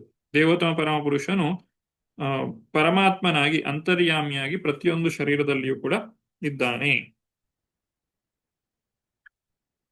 ದೇಹನ್ಯ ದೇಹ ವಿವರೇ ಜಠರಾಗ್ನಿ ನಾಸೃಗ್ ವಿಣ್ಮೂತ್ರಕೂಪ ಪತಿತೋ ಬೃಷತಪ್ತ ದೇಹ ಇಚ್ಛನ್ನಿತೋ ವಿವಸಿತುಂ ಗಣಯನ್ ಸ್ವಮಾಸಾನ್ ನಿರ್ವ್ಯಾಸ್ಯತೆ ಕೃಪಣಧೀರ್ ಭಗವನ್ ಕದಾನು. ತನ್ನ ತಾಯಿಯ ಹೊಟ್ಟೆಯೊಳಗೆ ರಕ್ತ ಮಲಮೂತ್ರಗಳ ಕೂಪದಲ್ಲಿ ಬಿದ್ದು ತನ್ನ ಶರೀರ ತಾಯಿಯ ಜಠರಾಗ್ನಿಯಿಂದ ದಹಿಸಿದಾಗ ಗರ್ಭದೊಳಗಿನ ಆತ್ಮನು ಹೊರಬರಲು ಕಾತರನಾಗಿ ತಿಂಗಳುಗಳನ್ನು ಎಣಿಸುತ್ತಾನೆ. ಹಾಗೂ ಎಲೆ ಭಗವಂತ, ಪತಿತಾತ್ಮನಾದ ನಾನು ಈ ಬಂಧನದಿಂದ ಯಾವಾಗ ಬಿಡುಗಡೆ ಹೊಂದುವೆನು ಎಂದು ಪ್ರಾರ್ಥಿಸುತ್ತಾನೆ. ಈ ರೀತಿ ಮಗು ಶರೀರದಲ್ಲಿ ಗರ್ಭವಾಸದಲ್ಲಿ ಕಷ್ಟವನ್ನ ಪಡ್ತದೆ. ಏನೇದೃಶೀಂ ಗತಿಮಸೌ ದಶಮಾಸ್ಯ ಈಶಾ ಸಂಗ್ರಾಹಿತ ಪುರುದಯೇನ ಭುವಾದೃಶೇನ ಸ್ವೇನೈವ ತುಷ್ಯತು ಕೃತೇನ ಸ ದೀನನಾಥ ಕೋ ನಾಮ ತತ್ಪ್ರತಿವಿನಾಂಜಲಿಮಸ್ಯ ಕುರ್ಯಾತ್. ಚಂದ್ರಿಕಾ ಮಾತಾಜಿ. ಹರೇ ಕೃಷ್ಣ ಪ್ರಭು. ನನ್ನ ಪ್ರಿಯ ಪ್ರಭುವೆ, ನಿನ್ನ ನಿರ್ವ್ಯಾಜ ಕರುಣೆಯಿಂದಾಗಿ ಕೇವಲ 10 ತಿಂಗಳವನ್ನಾದರೂ ನನ್ನ ಪ್ರಜ್ಞೆ ಜಾಗೃತವಾಗಿದೆ. ಸಕಲ ಪತಿತರ ಮಿತ್ರನಾದ ದೇವೋತ್ತಮ ಪರಮಪುರುಷನ ಈ ನಿರ್ವ್ಯಾಜ ಕರುಣೆಗಾಗಿ ಕೈ ಮುಗಿದು ಪ್ರಾರ್ಥಿಸುವುದಲ್ಲದೆ ನನ್ನ ಕೃತಜ್ಞತೆ ವ್ಯಕ್ತಪಡಿಸಲು ಅನ್ಯ ಮಾರ್ಗವಿಲ್ಲ. ಹರೇ ಕೃಷ್ಣ ಪ್ರಭು. ಹರೇ ಕೃಷ್ಣ. ಈ ರೀತಿ ಮಗುವು ತಾಯಿಯ ಗರ್ಭದಲ್ಲಿ ಭಗವಂತನಲ್ಲಿ ಪ್ರಾರ್ಥನೆಯನ್ನ ಮಾಡ್ತಾ ಇರುವಂತಹದ್ದು. ಪಶ್ಯತ್ಯಯಂ ಧಿಷಣಯ ನನು ಸಪ್ತವಧ್ರಿ ಶಾರೀರಕೆ ದಮಶರೀರ್ಯ ಪರಸ್ವದೇಹೇ ಯಸೃಷ್ಟಯಾಸಂ ತಮಹಂ ಪುರುಷಂ ಪುರಾಣಂ ಪಶ್ಯೇ ಬಹಿಹೃದಿ ಚೈತ್ಯಮಿವ ಪ್ರತೀತಂ. ಜೀವಿಯು ಮತ್ತೊಂದು ಬಗೆಯ ಶರೀರದಲ್ಲಿ ಸಹಜ ಪ್ರವೃತ್ತಿಯಿಂದ ಮಾತ್ರ ನೋಡುತ್ತಾನೆ. ಅವನು ಆ ವಿಶಿಷ್ಟ ಶರೀರದ ಅನುಕೂಲ ಮತ್ತು ಪ್ರತಿಕೂಲಕರ ಇಂದ್ರಿಯಾನುಭವಗಳನ್ನು ಮಾತ್ರ ಗ್ರಹಿಸುತ್ತಾನೆ. ಆದರೆ ನಾನು ನನ್ನ ಇಂದ್ರಿಯಗಳನ್ನು ನಿಗ್ರಹಿಸಿ ನನ್ನ ಗತಿಯನ್ನು ಅರಿತುಕೊಳ್ಳುವಂತಹ ಶರೀರವನ್ನು ಹೊಂದಿದ್ದೇನೆ. ಆದ್ದರಿಂದ ಯಾರ ಅನುಗ್ರಹದಿಂದ ನನಗೆ ಈ ಶರೀರ ದೊರೆತಿದೆಯೋ ಮತ್ತು ಯಾರ ಅನುಗ್ರಹದಿಂದ ನಾನು ಅಂತರಂಗ ಬಹಿರಂಗಗಳಲ್ಲಿ ಅವನನ್ನು ಕಾಣಬಲ್ಲೆನೋ ಅಂತಹ ದೇವೋತ್ತಮ ಪರಮಪುರುಷನಿಗೆ ಗೌರವಪೂರ್ವಕವಾಗಿ ನಮಿಸುತ್ತೇನೆ. ಇಲ್ಲಿ ಮತ್ತೊಂದು ಬಗೆಯ ಅಂತ ಹೇಳಿದ್ರೆ ಇತರ ಜೀವಿಗಳ ಶರೀರಗಳು, ಪ್ರಾಣಿ, ಪಕ್ಷಿ, ಕ್ರಿಮಿಕೀಟಗಳು, ಅಂತಹ ಒಂದು ಶರೀರವನ್ನು ಪಡೆದಾಗ ಪ್ರವೃತ್ತಿಯ ಪ್ರಕಾರವಾಗಿ ಸಹಜ ಪ್ರವೃತ್ತಿಯಿಂದ ಜೀವಿಯು ಜೀವನವನ್ನು ನಡೆಸುವಂತಹದ್ದು. ಅದಕ್ಕೆ ಏನು ಅನುಕೂಲ ಪ್ರತಿಕೂಲವಾಗಿರ್ತದೆ ಅದಕ್ಕೆ ಸರಿಯಾಗಿ ಅನುಭವಗಳನ್ನ ಗ್ರಹಿಸುವಂತಹದ್ದು. ಈಗ ಒಂದು ನಾಯಿಯ ಶರೀರ ಬಂದ್ರೆ ನಾಯಿಯ ರೀತಿಯಲ್ಲಿ ವರ್ತಿಸುವಂಥದ್ದು, ಅಥವಾ ಒಂದು ಆನೆಯ ಶರೀರ ಬಂದ್ರೆ ಆನೆಯ ರೀತಿಯಲ್ಲಿ ಜೀವಿಯು ವರ್ತಿಸುವಂಥದ್ದು. ಇದು ಸಹಜ ಪ್ರವೃತ್ತಿ. ಆದ್ರೆ ಈಗ ಈ ಒಂದು ಶಿಶುವು ಮಾನವ ಜನ್ಮದಲ್ಲಿ ಬಂದಾಗ ಇದೆಲ್ಲವನ್ನು ಅರಿತುಕೊಳ್ಳುವಂತಹ ಶಕ್ತಿಯನ್ನ ಪಡೆದಿದೆ. ಹಾಗೂ ಇದೆಲ್ಲವನ್ನು ಕೂಡ ಮೀರಿ ಮತ್ತೆ ಶರೀರಕ್ಕೆ ಬರದೇ ಇರುವಂತಹ ರೀತಿಯಲ್ಲಿ ಮಾಡಿಕೊಳ್ಳುವಂತಹ ಅವಕಾಶವನ್ನ ಪಡೆದಿದೆ. ಅದಕ್ಕೆ ಇಲ್ಲಿ ಭಗವಂತನಿಗೆ ಮಗುವು ಕೃತಜ್ಞತೆಯನ್ನ ಸಲ್ಲಿಸ್ತಾ ಇದೆ. ಪ್ರಭುಪಾದರು ಭಾವಾರ್ಥದಲ್ಲಿ ಬರೀತಾರೆ, ಇದು ಹೇಗಿರುತ್ತದೆ ಅಂತ ಹೇಳಿ. ಇದನ್ನ ಅರಳುವ ಹೂವಿಗೆ ಹೋಲಿಸಿದ್ದಾರೆ. ನಾನಾ ಬಗೆಯ ದೇಹಗಳ ವಿಕಸನ ಕ್ರಿಯೆಯು ಹೂವು ಅರಳುವ ಪರ್ಯಂತೆ. ಮೊಗ್ಗು ಅರಳುವ ಹಂತ, ಸಂಪೂರ್ಣ ಅರಳುವಿಕೆ ಹಾಗೂ ಸುಗಂಧ ಮತ್ತು ಸೌಂದರ್ಯ ಬೀರುವ ಪರಿಪೂರ್ಣತೆ. ಹೀಗೆ ಹೂವು ಅರಳುವುದರಲ್ಲಿ ನಾನಾ ಹಂತಗಳಿರುವಂತೆ ಕ್ರಮಾನುಗತ ವಿಕಾಸದಲ್ಲಿ 84 ಜೀವಜಾತಿಗಳಿವೆ. ಕಳಸ್ತರದ ಜೀವಜಾತಿಗಳಿಂದ ಹಿಡಿದು ಮೇಲ್ಸ್ತರದ ಜೀವವರೆಗೆ ವ್ಯವಸ್ಥಿತವಾದ ಪ್ರಗತಿ ಇದೆ. ಮಾನವ ಜನ್ಮವು ಅತಿಶ್ರೇಷ್ಠವಾದುದೆಂದು ಪರಿಗಣಿಸಲ್ಪಟ್ಟಿದೆ. ಅಂದರೆ ಅದು ಜನನ ಮರಣಗಳ ಪಾಶದಿಂದ ಹೊರಬರುವ ಪ್ರಜ್ಞೆಯನ್ನು ನೀಡುತ್ತದೆ. ಇದು ವಿಕಾಸ, ಇದು ನಿಜವಾದಂತಹ ವಿಕಾಸವಾದ. ಇಲ್ಲಿ ಹೀಗೆ ಒಂದು ಹೂವು ಮೊಗ್ಗಾಗಿರ್ತದೆ, ನಂತರ ಅದು ನಿಧಾನಕ್ಕೆ ಬೆಳೆಯುತ್ತದೆ, ಆಮೇಲೆ ಸುಗಂಧವನ್ನ ಬೀರುವಂತಹದ್ದು, ಸೌಂದರ್ಯವನ್ನ ಪಡೆಯುವಂತಹದ್ದು. ಆ ಕೊನೆಯ ಹಂತ ಏನಿದೆ ಅದನ್ನ ಮನುಷ್ಯ ಶರೀರ ಅಂತ ಹೇಳ್ಬಹುದು. ಆ ಮನುಷ್ಯ ಜನ್ಮವನ್ನ ಪಡೆಯುವಂತಹದ್ದು. ಮೊದಲನೆಯದ್ದು ಅದು ಜಲಚರ ಪ್ರಾಣಿಗಳಿರ್ಬಹುದು, ಅಥವಾ ಮರಗಿಡಗಳ ಕ್ರಿಮಿಕೀಟಗಳು, ಪ್ರಾಣಿ ಪಕ್ಷಿಗಳ ಶರೀರ. ಹೀಗೆ ಆ ಒಂದು ಜೀವಾತ್ಮನು ನಾನಾ ಶರೀರಗಳಲ್ಲಿ ಹಾದು ವಿಕಾಸವನ್ನ ಹೊಂದುತ್ತಾ ಬರುವಂತಹದ್ದು. ಕೊನೆಯದಾಗಿ ಮನುಷ್ಯ ಶರೀರದಲ್ಲಿ ಬರುವಂತಹದ್ದು. ಈಗ ಈ ರೀತಿಯಾಗಿ ಏನು ಮಗು ಪ್ರಾರ್ಥನೆ ಮಾಡ್ತದೆ, ಇದು ಒಂದು ರೀತಿಯಾದಂತಹ ಪ್ರಾರ್ಥನೆ. ಆದ್ರೆ ಇಲ್ಲಿ ಮಗು ಏನು ಹೇಳ್ತಾ ಇದೆ, ನಾನು ಎಷ್ಟು ಬೇಗ ಹೊರಗೆ ಬರ್ತೇನೋ ಅಷ್ಟು ಒಳ್ಳೆಯದು, ನನಗೆ ಈ ಕಷ್ಟವನ್ನು ಸಹಿಸ್ಲಿಕ್ಕೆ ಆಗ್ತಾ ಇಲ್ಲ ಅಂತೇಳಿ. ಆದ್ರೆ ಮಗು ಇನ್ನೊಂದು ರೀತಿಯಾಗಿಯೂ ಕೂಡ ಪ್ರಾರ್ಥನೆಯನ್ನ ಮಾಡ್ತದೆ. ಇದು ಹೇಗೆ ಅಂತ ಹೇಳಿದ್ರೆ, ಕುಂತಿ ಮಹಾರಾಣಿ ಪ್ರಾರ್ಥಿಸಿದ ಹಾಗೆ, ಕಷ್ಟಗಳು ಬಂದ್ರೂ ಪರವಾಗಿಲ್ಲ, ನನಗೆ ಕೃಷ್ಣನ ಸ್ಮರಣೆಯಾಗಬೇಕು ಅಂತ ಹೇಳಿ. ಈಗ ಈ ಮಗು ಏನಾದ್ರೂ ಶರೀರದಿಂದ ತಾಯಿಯ ಗರ್ಭದಿಂದ ಹೊರಗೆ ಬಂದಾಗ ಅದಕ್ಕೆ ಎಲ್ಲವೂ ಕೂಡ ಮರೆತು ಹೋಗ್ತದೆ. ಈಗ ಏನೆಲ್ಲ ಪ್ರಾರ್ಥನೆಯನ್ನ ಮಾಡ್ತಾ ಇದೆ, ಈ ಒಂದು ಜ್ಞಾನ, ಆತ್ಮಜ್ಞಾನವನ್ನ ಏನು ಹೊಂದಿದೆ, 100 ಜನ್ಮಗಳ ನೆನಪಾಗಿದೆ, ಎಲ್ಲವನ್ನು ಕಳೆದುಕೊಂಡು ಆ ಮಾಯೆಯ ಒಂದು ಹಿಡಿತಕ್ಕೆ ಸಿಲುಕಿಕೊಳ್ತದೆ. ಹಾಗಾಗಿ ಅಂತಹ ಮಾಯೆಯ ಹಿಡಿತಕ್ಕೆ ಸಿಕ್ಕಿ ನಿನ್ನನ್ನ ಮರೆತು ಬಿಡುವುದಕ್ಕಿಂತ ನಾನು ಇಲ್ಲೇ ಇದ್ದು ಬಿಡ್ತೇನೆ ಅಂತ ಹೇಳಿ ಆ ಒಂದು ಶಿಶುವು ಗರ್ಭದಲ್ಲಿ ಭಗವಂತನಲ್ಲಿ ಪ್ರಾರ್ಥನೆಯನ್ನ ಮಾಡ್ತಾ ಇರುವಂತದ್ದು. ಸೋಹಂ ವಸನ್ನಪಿ ವಿಭೋ ಬಹು ದುಃಖವಾಸಂ ಗರ್ಭಾನ್ನ ವಿರ್ಜಿಗಮಿಷೆ ಬಹಿರಂಧಕೂಪೇ ಯತ್ರೋಪಯಾತಮುಪಸರ್ಪತಿ ದೇವಮಾಯಾ ಮಿಥ್ಯಾಮತಿರ್ಯದನು ಸಂಸ್ಕೃತಿ ಚಕ್ರಮೇತ. ಚಂದ್ರಿಕಾ ಮಾತಾಜಿ. ಹರೇ ಕೃಷ್ಣ ಪ್ರಭು. ಆದ್ದರಿಂದ ನನ್ನ ಪ್ರಭುವೇ, ನಾನು ಭೀಕರ ಸ್ಥಿತಿಯಲ್ಲಿದ್ದಾಗ್ಯೂ ಮತ್ತೆ ಐಹಿಕ ಜೀವನದ ಅಂಧಕಾರ ಕೂಪದಲ್ಲಿ ಬೀಳಲು ನನ್ನ ತಾಯಿಯ ಗರ್ಭ ತ್ಯಜಿಸಲು ಇಚ್ಛಿಸುವುದಿಲ್ಲ. ದೇವಮಾಯ ಎಂಬ ನಿನ್ನ ಬಹಿರಂಗ ಶಕ್ತಿಯು ಕೂಡಲೇ ನವಜಾತ ಶಿಶುವನ್ನು ಹಿಡಿಯುತ್ತಾಳೆ ಮತ್ತು ಆ ಕ್ಷಣದಿಂದಲೇ ಮಿಥ್ಯತಾಧ್ಯಾತ್ಮ ಆರಂಭವಾಗುತ್ತದೆ. ಈ ಮಿಥ್ಯಾ ತಾದಾತ್ಮ್ಯವೇ ಸತತ ಜನನ ಮರಣಗಳ ಚಕ್ರದ ಪ್ರಾರಂಭ. ಹರೇ ಕೃಷ್ಣ. ಹರೇ ಕೃಷ್ಣ. ತಾದಾತ್ಮ್ಯ ಅಂತ ಹೇಳಿದ್ರೆ ಶರೀರ ಮತ್ತೆ ಆತ್ಮ ಇದರ ನಡುವೆ ಇರುವಂತಹ ಒಂದು ಸಂಬಂಧ ಅಥವಾ ಒಂದು ರೀತಿಯಾದಂತಹ ಅನುಭವ. ನಾನು ನನ್ನ ಶರೀರದ ಜೊತೆಗೆ ನನ್ನನ್ನು ಗುರುತಿಸಿಕೊಳ್ತೇನೆ. ಆದ್ರೆ ಅದನ್ನ ಮಿಥ್ಯಾ ತಾದಾತ್ಮ ಅಂತ ಹೇಳ್ತೇವೆ, ಯಾಕಂದ್ರೆ ಅದು ಶಾಶ್ವತವಾದದ್ದಲ್ಲ. ಅದು ಸ್ವಲ್ಪ ಸಮಯ ಇದ್ದು ನಂತರ ಹೋಗುವಂತದ್ದು ಮತ್ತು ಅದು ನಿತ್ಯವಾದದ್ದಲ್ಲ, ಸತ್ಯವಾದದ್ದು ಅಲ್ಲ. ಯಾಕಂದ್ರೆ ನಾನು ಈ ಶರೀರ ಅಲ್ಲ, ಆದ್ರೆ ನಾನು ಶರೀರ ಅಂತ ಹೇಳಿ ತಿಳ್ಕೊಳ್ತೇನೆ. ಅದನ್ನ ಮಿಥ್ಯಾ ತಾದಾತ್ಮ ಅಂತ ಹೇಳಿ ಕರೆಯುವಂಥದ್ದು. ಜೀವಿಯು ತನ್ನನ್ನು ತಾನು ಈ ಶರೀರದ ಜೊತೆಗೆ ಗುರುತಿಸಿಕೊಳ್ಳುವ ಕಾರಣದಿಂದಾಗಿಯೇ ಎಲ್ಲಾ ರೀತಿಯಾದಂತಹ ಸಮಸ್ಯೆಗಳು ಪ್ರಾರಂಭ ಆಗುವಂಥದ್ದು. ಆದ್ರಿಂದ ಆ ಶಿಶು ಹೇಳ್ತದೆ, ನಾನು ಇಲ್ಲೇ ಇದ್ದು ಬಿಡ್ತೇನೆ, ನಾನು ಹೊರಗೆ ಬರುವುದಿಲ್ಲ. ಇದು ಶುಕದೇವ ಗೋಸ್ವಾಮಿಗಳು ಕೂಡ ಇದೇ ರೀತಿಯಾಗಿ ಪ್ರಾರ್ಥನೆ ಮಾಡಿರುವಂಥದ್ದು. ವ್ಯಾಸದೇವರ ಮಗನಾದಂತಹ ಶುಕದೇವ ಗೋಸ್ವಾಮಿ ತಾಯಿಯ ಗರ್ಭದಿಂದ ಹೊರಗೆ ಬರುವುದಿಲ್ಲ. ನಂತರ ಶ್ರೀಕೃಷ್ಣನೇ ಸ್ವತಃ ಬಂದು ಆಶ್ವಾಸನೆಯನ್ನು ಕೊಡ್ತಾರೆ, ನೀನು ಇಲ್ಲಿಂದ ಹೊರಗೆ ಬಂದರೂ ಕೂಡ ನಿನಗೆ ಮಾಯೆಯು ಏನು ಮಾಡುವುದಿಲ್ಲ. ಹಾಗಾಗಿ ಶುಕದೇವ ಗೋಸ್ವಾಮಿಗಳಿಗೆ ಯಾವುದೇ ಮಾಯೆಯು ಆವರಿಸಲಿಲ್ಲ. ಅವರು ಭೌತಿಕವಾದಂತಹ ಯಾವುದಕ್ಕೂ ಆಕರ್ಷಿತರಾಗಲಿಲ್ಲ. ಹುಟ್ಟಿದ ಕೂಡಲೇ ಮನೆ ಬಿಟ್ಟು ಹೊರಟು ಹೋಗ್ತಾರೆ. ಅವರ ತಂದೆ ವ್ಯಾಸದೇವರು ಕರೆದ್ರೂ ಕೂಡ ಅದು ಕೇವಲ ಆ ಒಂದು ಮರ ಗಿಡಗಳು ಅಲ್ಲಿಂದ ಪ್ರತಿಫಲನವನ್ನ ಮಾಡ್ತಾ ಇದ್ದೇ ವಿನಃ, ಆ ಒಂದು ಕಂಪನ ಹಿಂದಕ್ಕೆ ಬರ್ತಿತ್ತೆ ವಿನಃ, ಶುಕದೇವ ಗೋಸ್ವಾಮಿಗಳು ಅವರು ಹೇಳಿದ ಯಾವುದೇ ಮಾತುಗಳನ್ನು ಕಿವಿಗೆ ಹಾಕಿಕೊಳ್ಳದೆ ಅವರು ಸೀದಾ ಹೊರಟು ಹೋಗ್ತಾರೆ. ನಂತರ ಅವರು ಭಾಗವತಕ್ಕೆ ಆಕರ್ಷಿತರಾಗಿ ಮತ್ತೆ ವ್ಯಾಸದೇವರಲ್ಲಿಗೆ ಬಂದು ಭಾಗವತವನ್ನ ಕೇಳುವಂತದ್ದನ್ನು ನಾವು ಮೊದಲೇ ತಿಳಿದುಕೊಂಡಿದ್ದೇವೆ. ಹೀಗೆ ಮುಕ್ತಾತ್ಮನಂತೆ ಆತನು ಜೀವಿಯು ಜೀವಿಸ್ಲಿಕ್ಕೆ ಸಾಧ್ಯವಾಗ್ತದೆ ಈ ಒಂದು ಮಾಯೆಯ ಆವರಣ ಇಲ್ಲದೆ ಹೋದಾಗ. ತಸ್ಮಾದಹಂ ವಿಗತ ವಿಕ್ಲವ ಉದ್ಧರಿಷ್ಯ ಆತ್ಮಾನಮಾಶು ತಮಸಾ ಸುಹೃದಾತ್ಮನೈವ ಭೂಯೋ ಯಥಾ ವ್ಯಸನಮೇತದನೇಕರಂಧ್ರಂ ಮಾಮೇ ಭವಿಷ್ಯದುಪಾಸಾದಿತ ವಿಷ್ಣುಪಾದ. ಆದ್ದರಿಂದ ಸ್ವಲ್ಪವೂ ವಿಚಲಿತನಾಗದೆ ನನ್ನ ಮಿತ್ರನಾದ ನಿರ್ಮಲ ಪ್ರಜ್ಞೆಯ ನೆರವಿನಿಂದ ಅಜ್ಞಾನದ ಅಂಧಕಾರದಿಂದ ಉದ್ಧಾರ ಹೊಂದುತ್ತೇನೆ.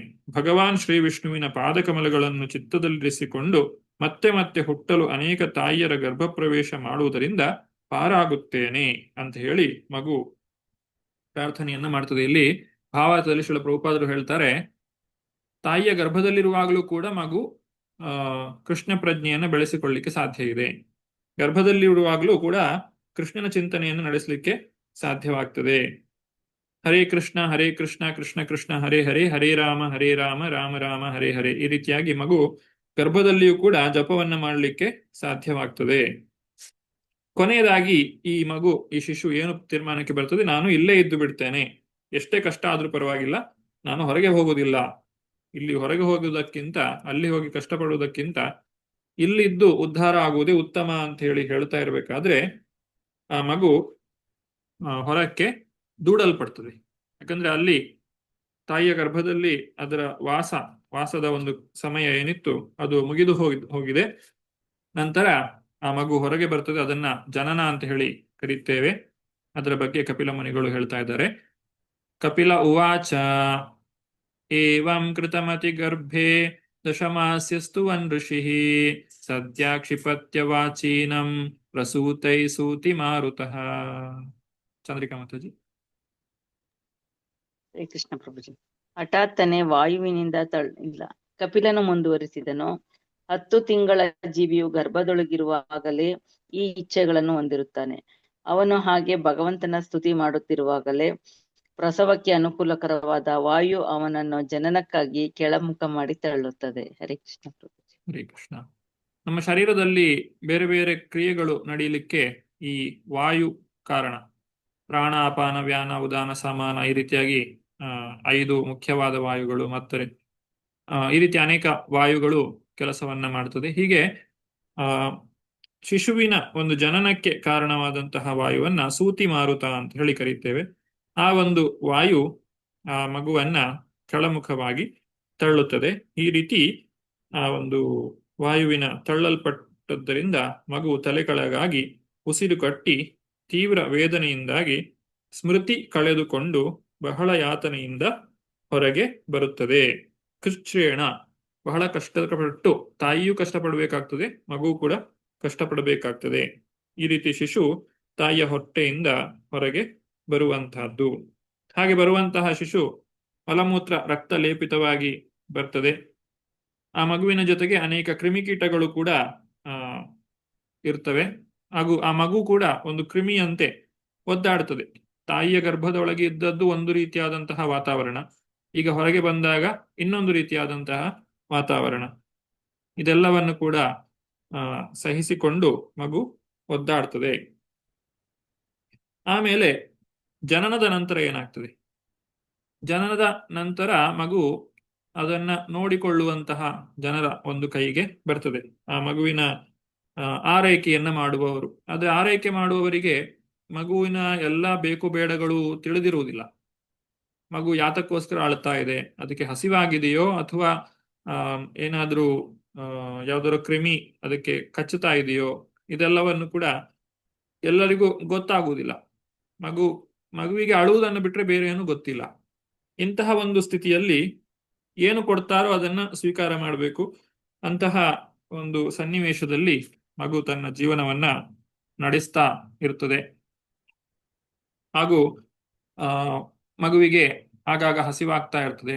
ಆಗ ತಾಯಿ ತನ್ನ ಒಂದು ಕೆಲಸದಲ್ಲಿ ಮಗ್ನರಾಗಿದ್ದಾಗ ತಕ್ಷಣವೇ ಅದಕ್ಕೆ ಬೇಕಾದ್ದನ್ನು ಕೊಡ್ಲಿಕ್ಕೆ ಸಾಧ್ಯ ಆಗುದಿಲ್ಲ. ಆಗ್ಲೂ ಕೂಡ ಮಗುವಿಗೆ ಒಂದೇ ಒಂದು ದಾರಿ ಏನು ಅಂತ ಹೇಳಿದ್ರೆ ಜೋರಾಗಿ ಅಳುವುದಷ್ಟೇ. ಅಳುವುದರ ಮುಖಾಂತರವಾಗಿ ಎಲ್ಲವನ್ನು ಕೂಡ ಅದು ವ್ಯಕ್ತಪಡಿಸಬೇಕಾಗ್ತದೆ. ಹೀಗೆ ಮಗು ಕಷ್ಟಪಡಬೇಕಾಗ್ತದೆ. ತನ್ನ ಮೈಯನ್ನು ಕೂಡ ಕೆರೆದುಕೊಳ್ಳಿಕ್ಕೆ ಸಾಧ್ಯ ಆಗುದಿಲ್ಲ.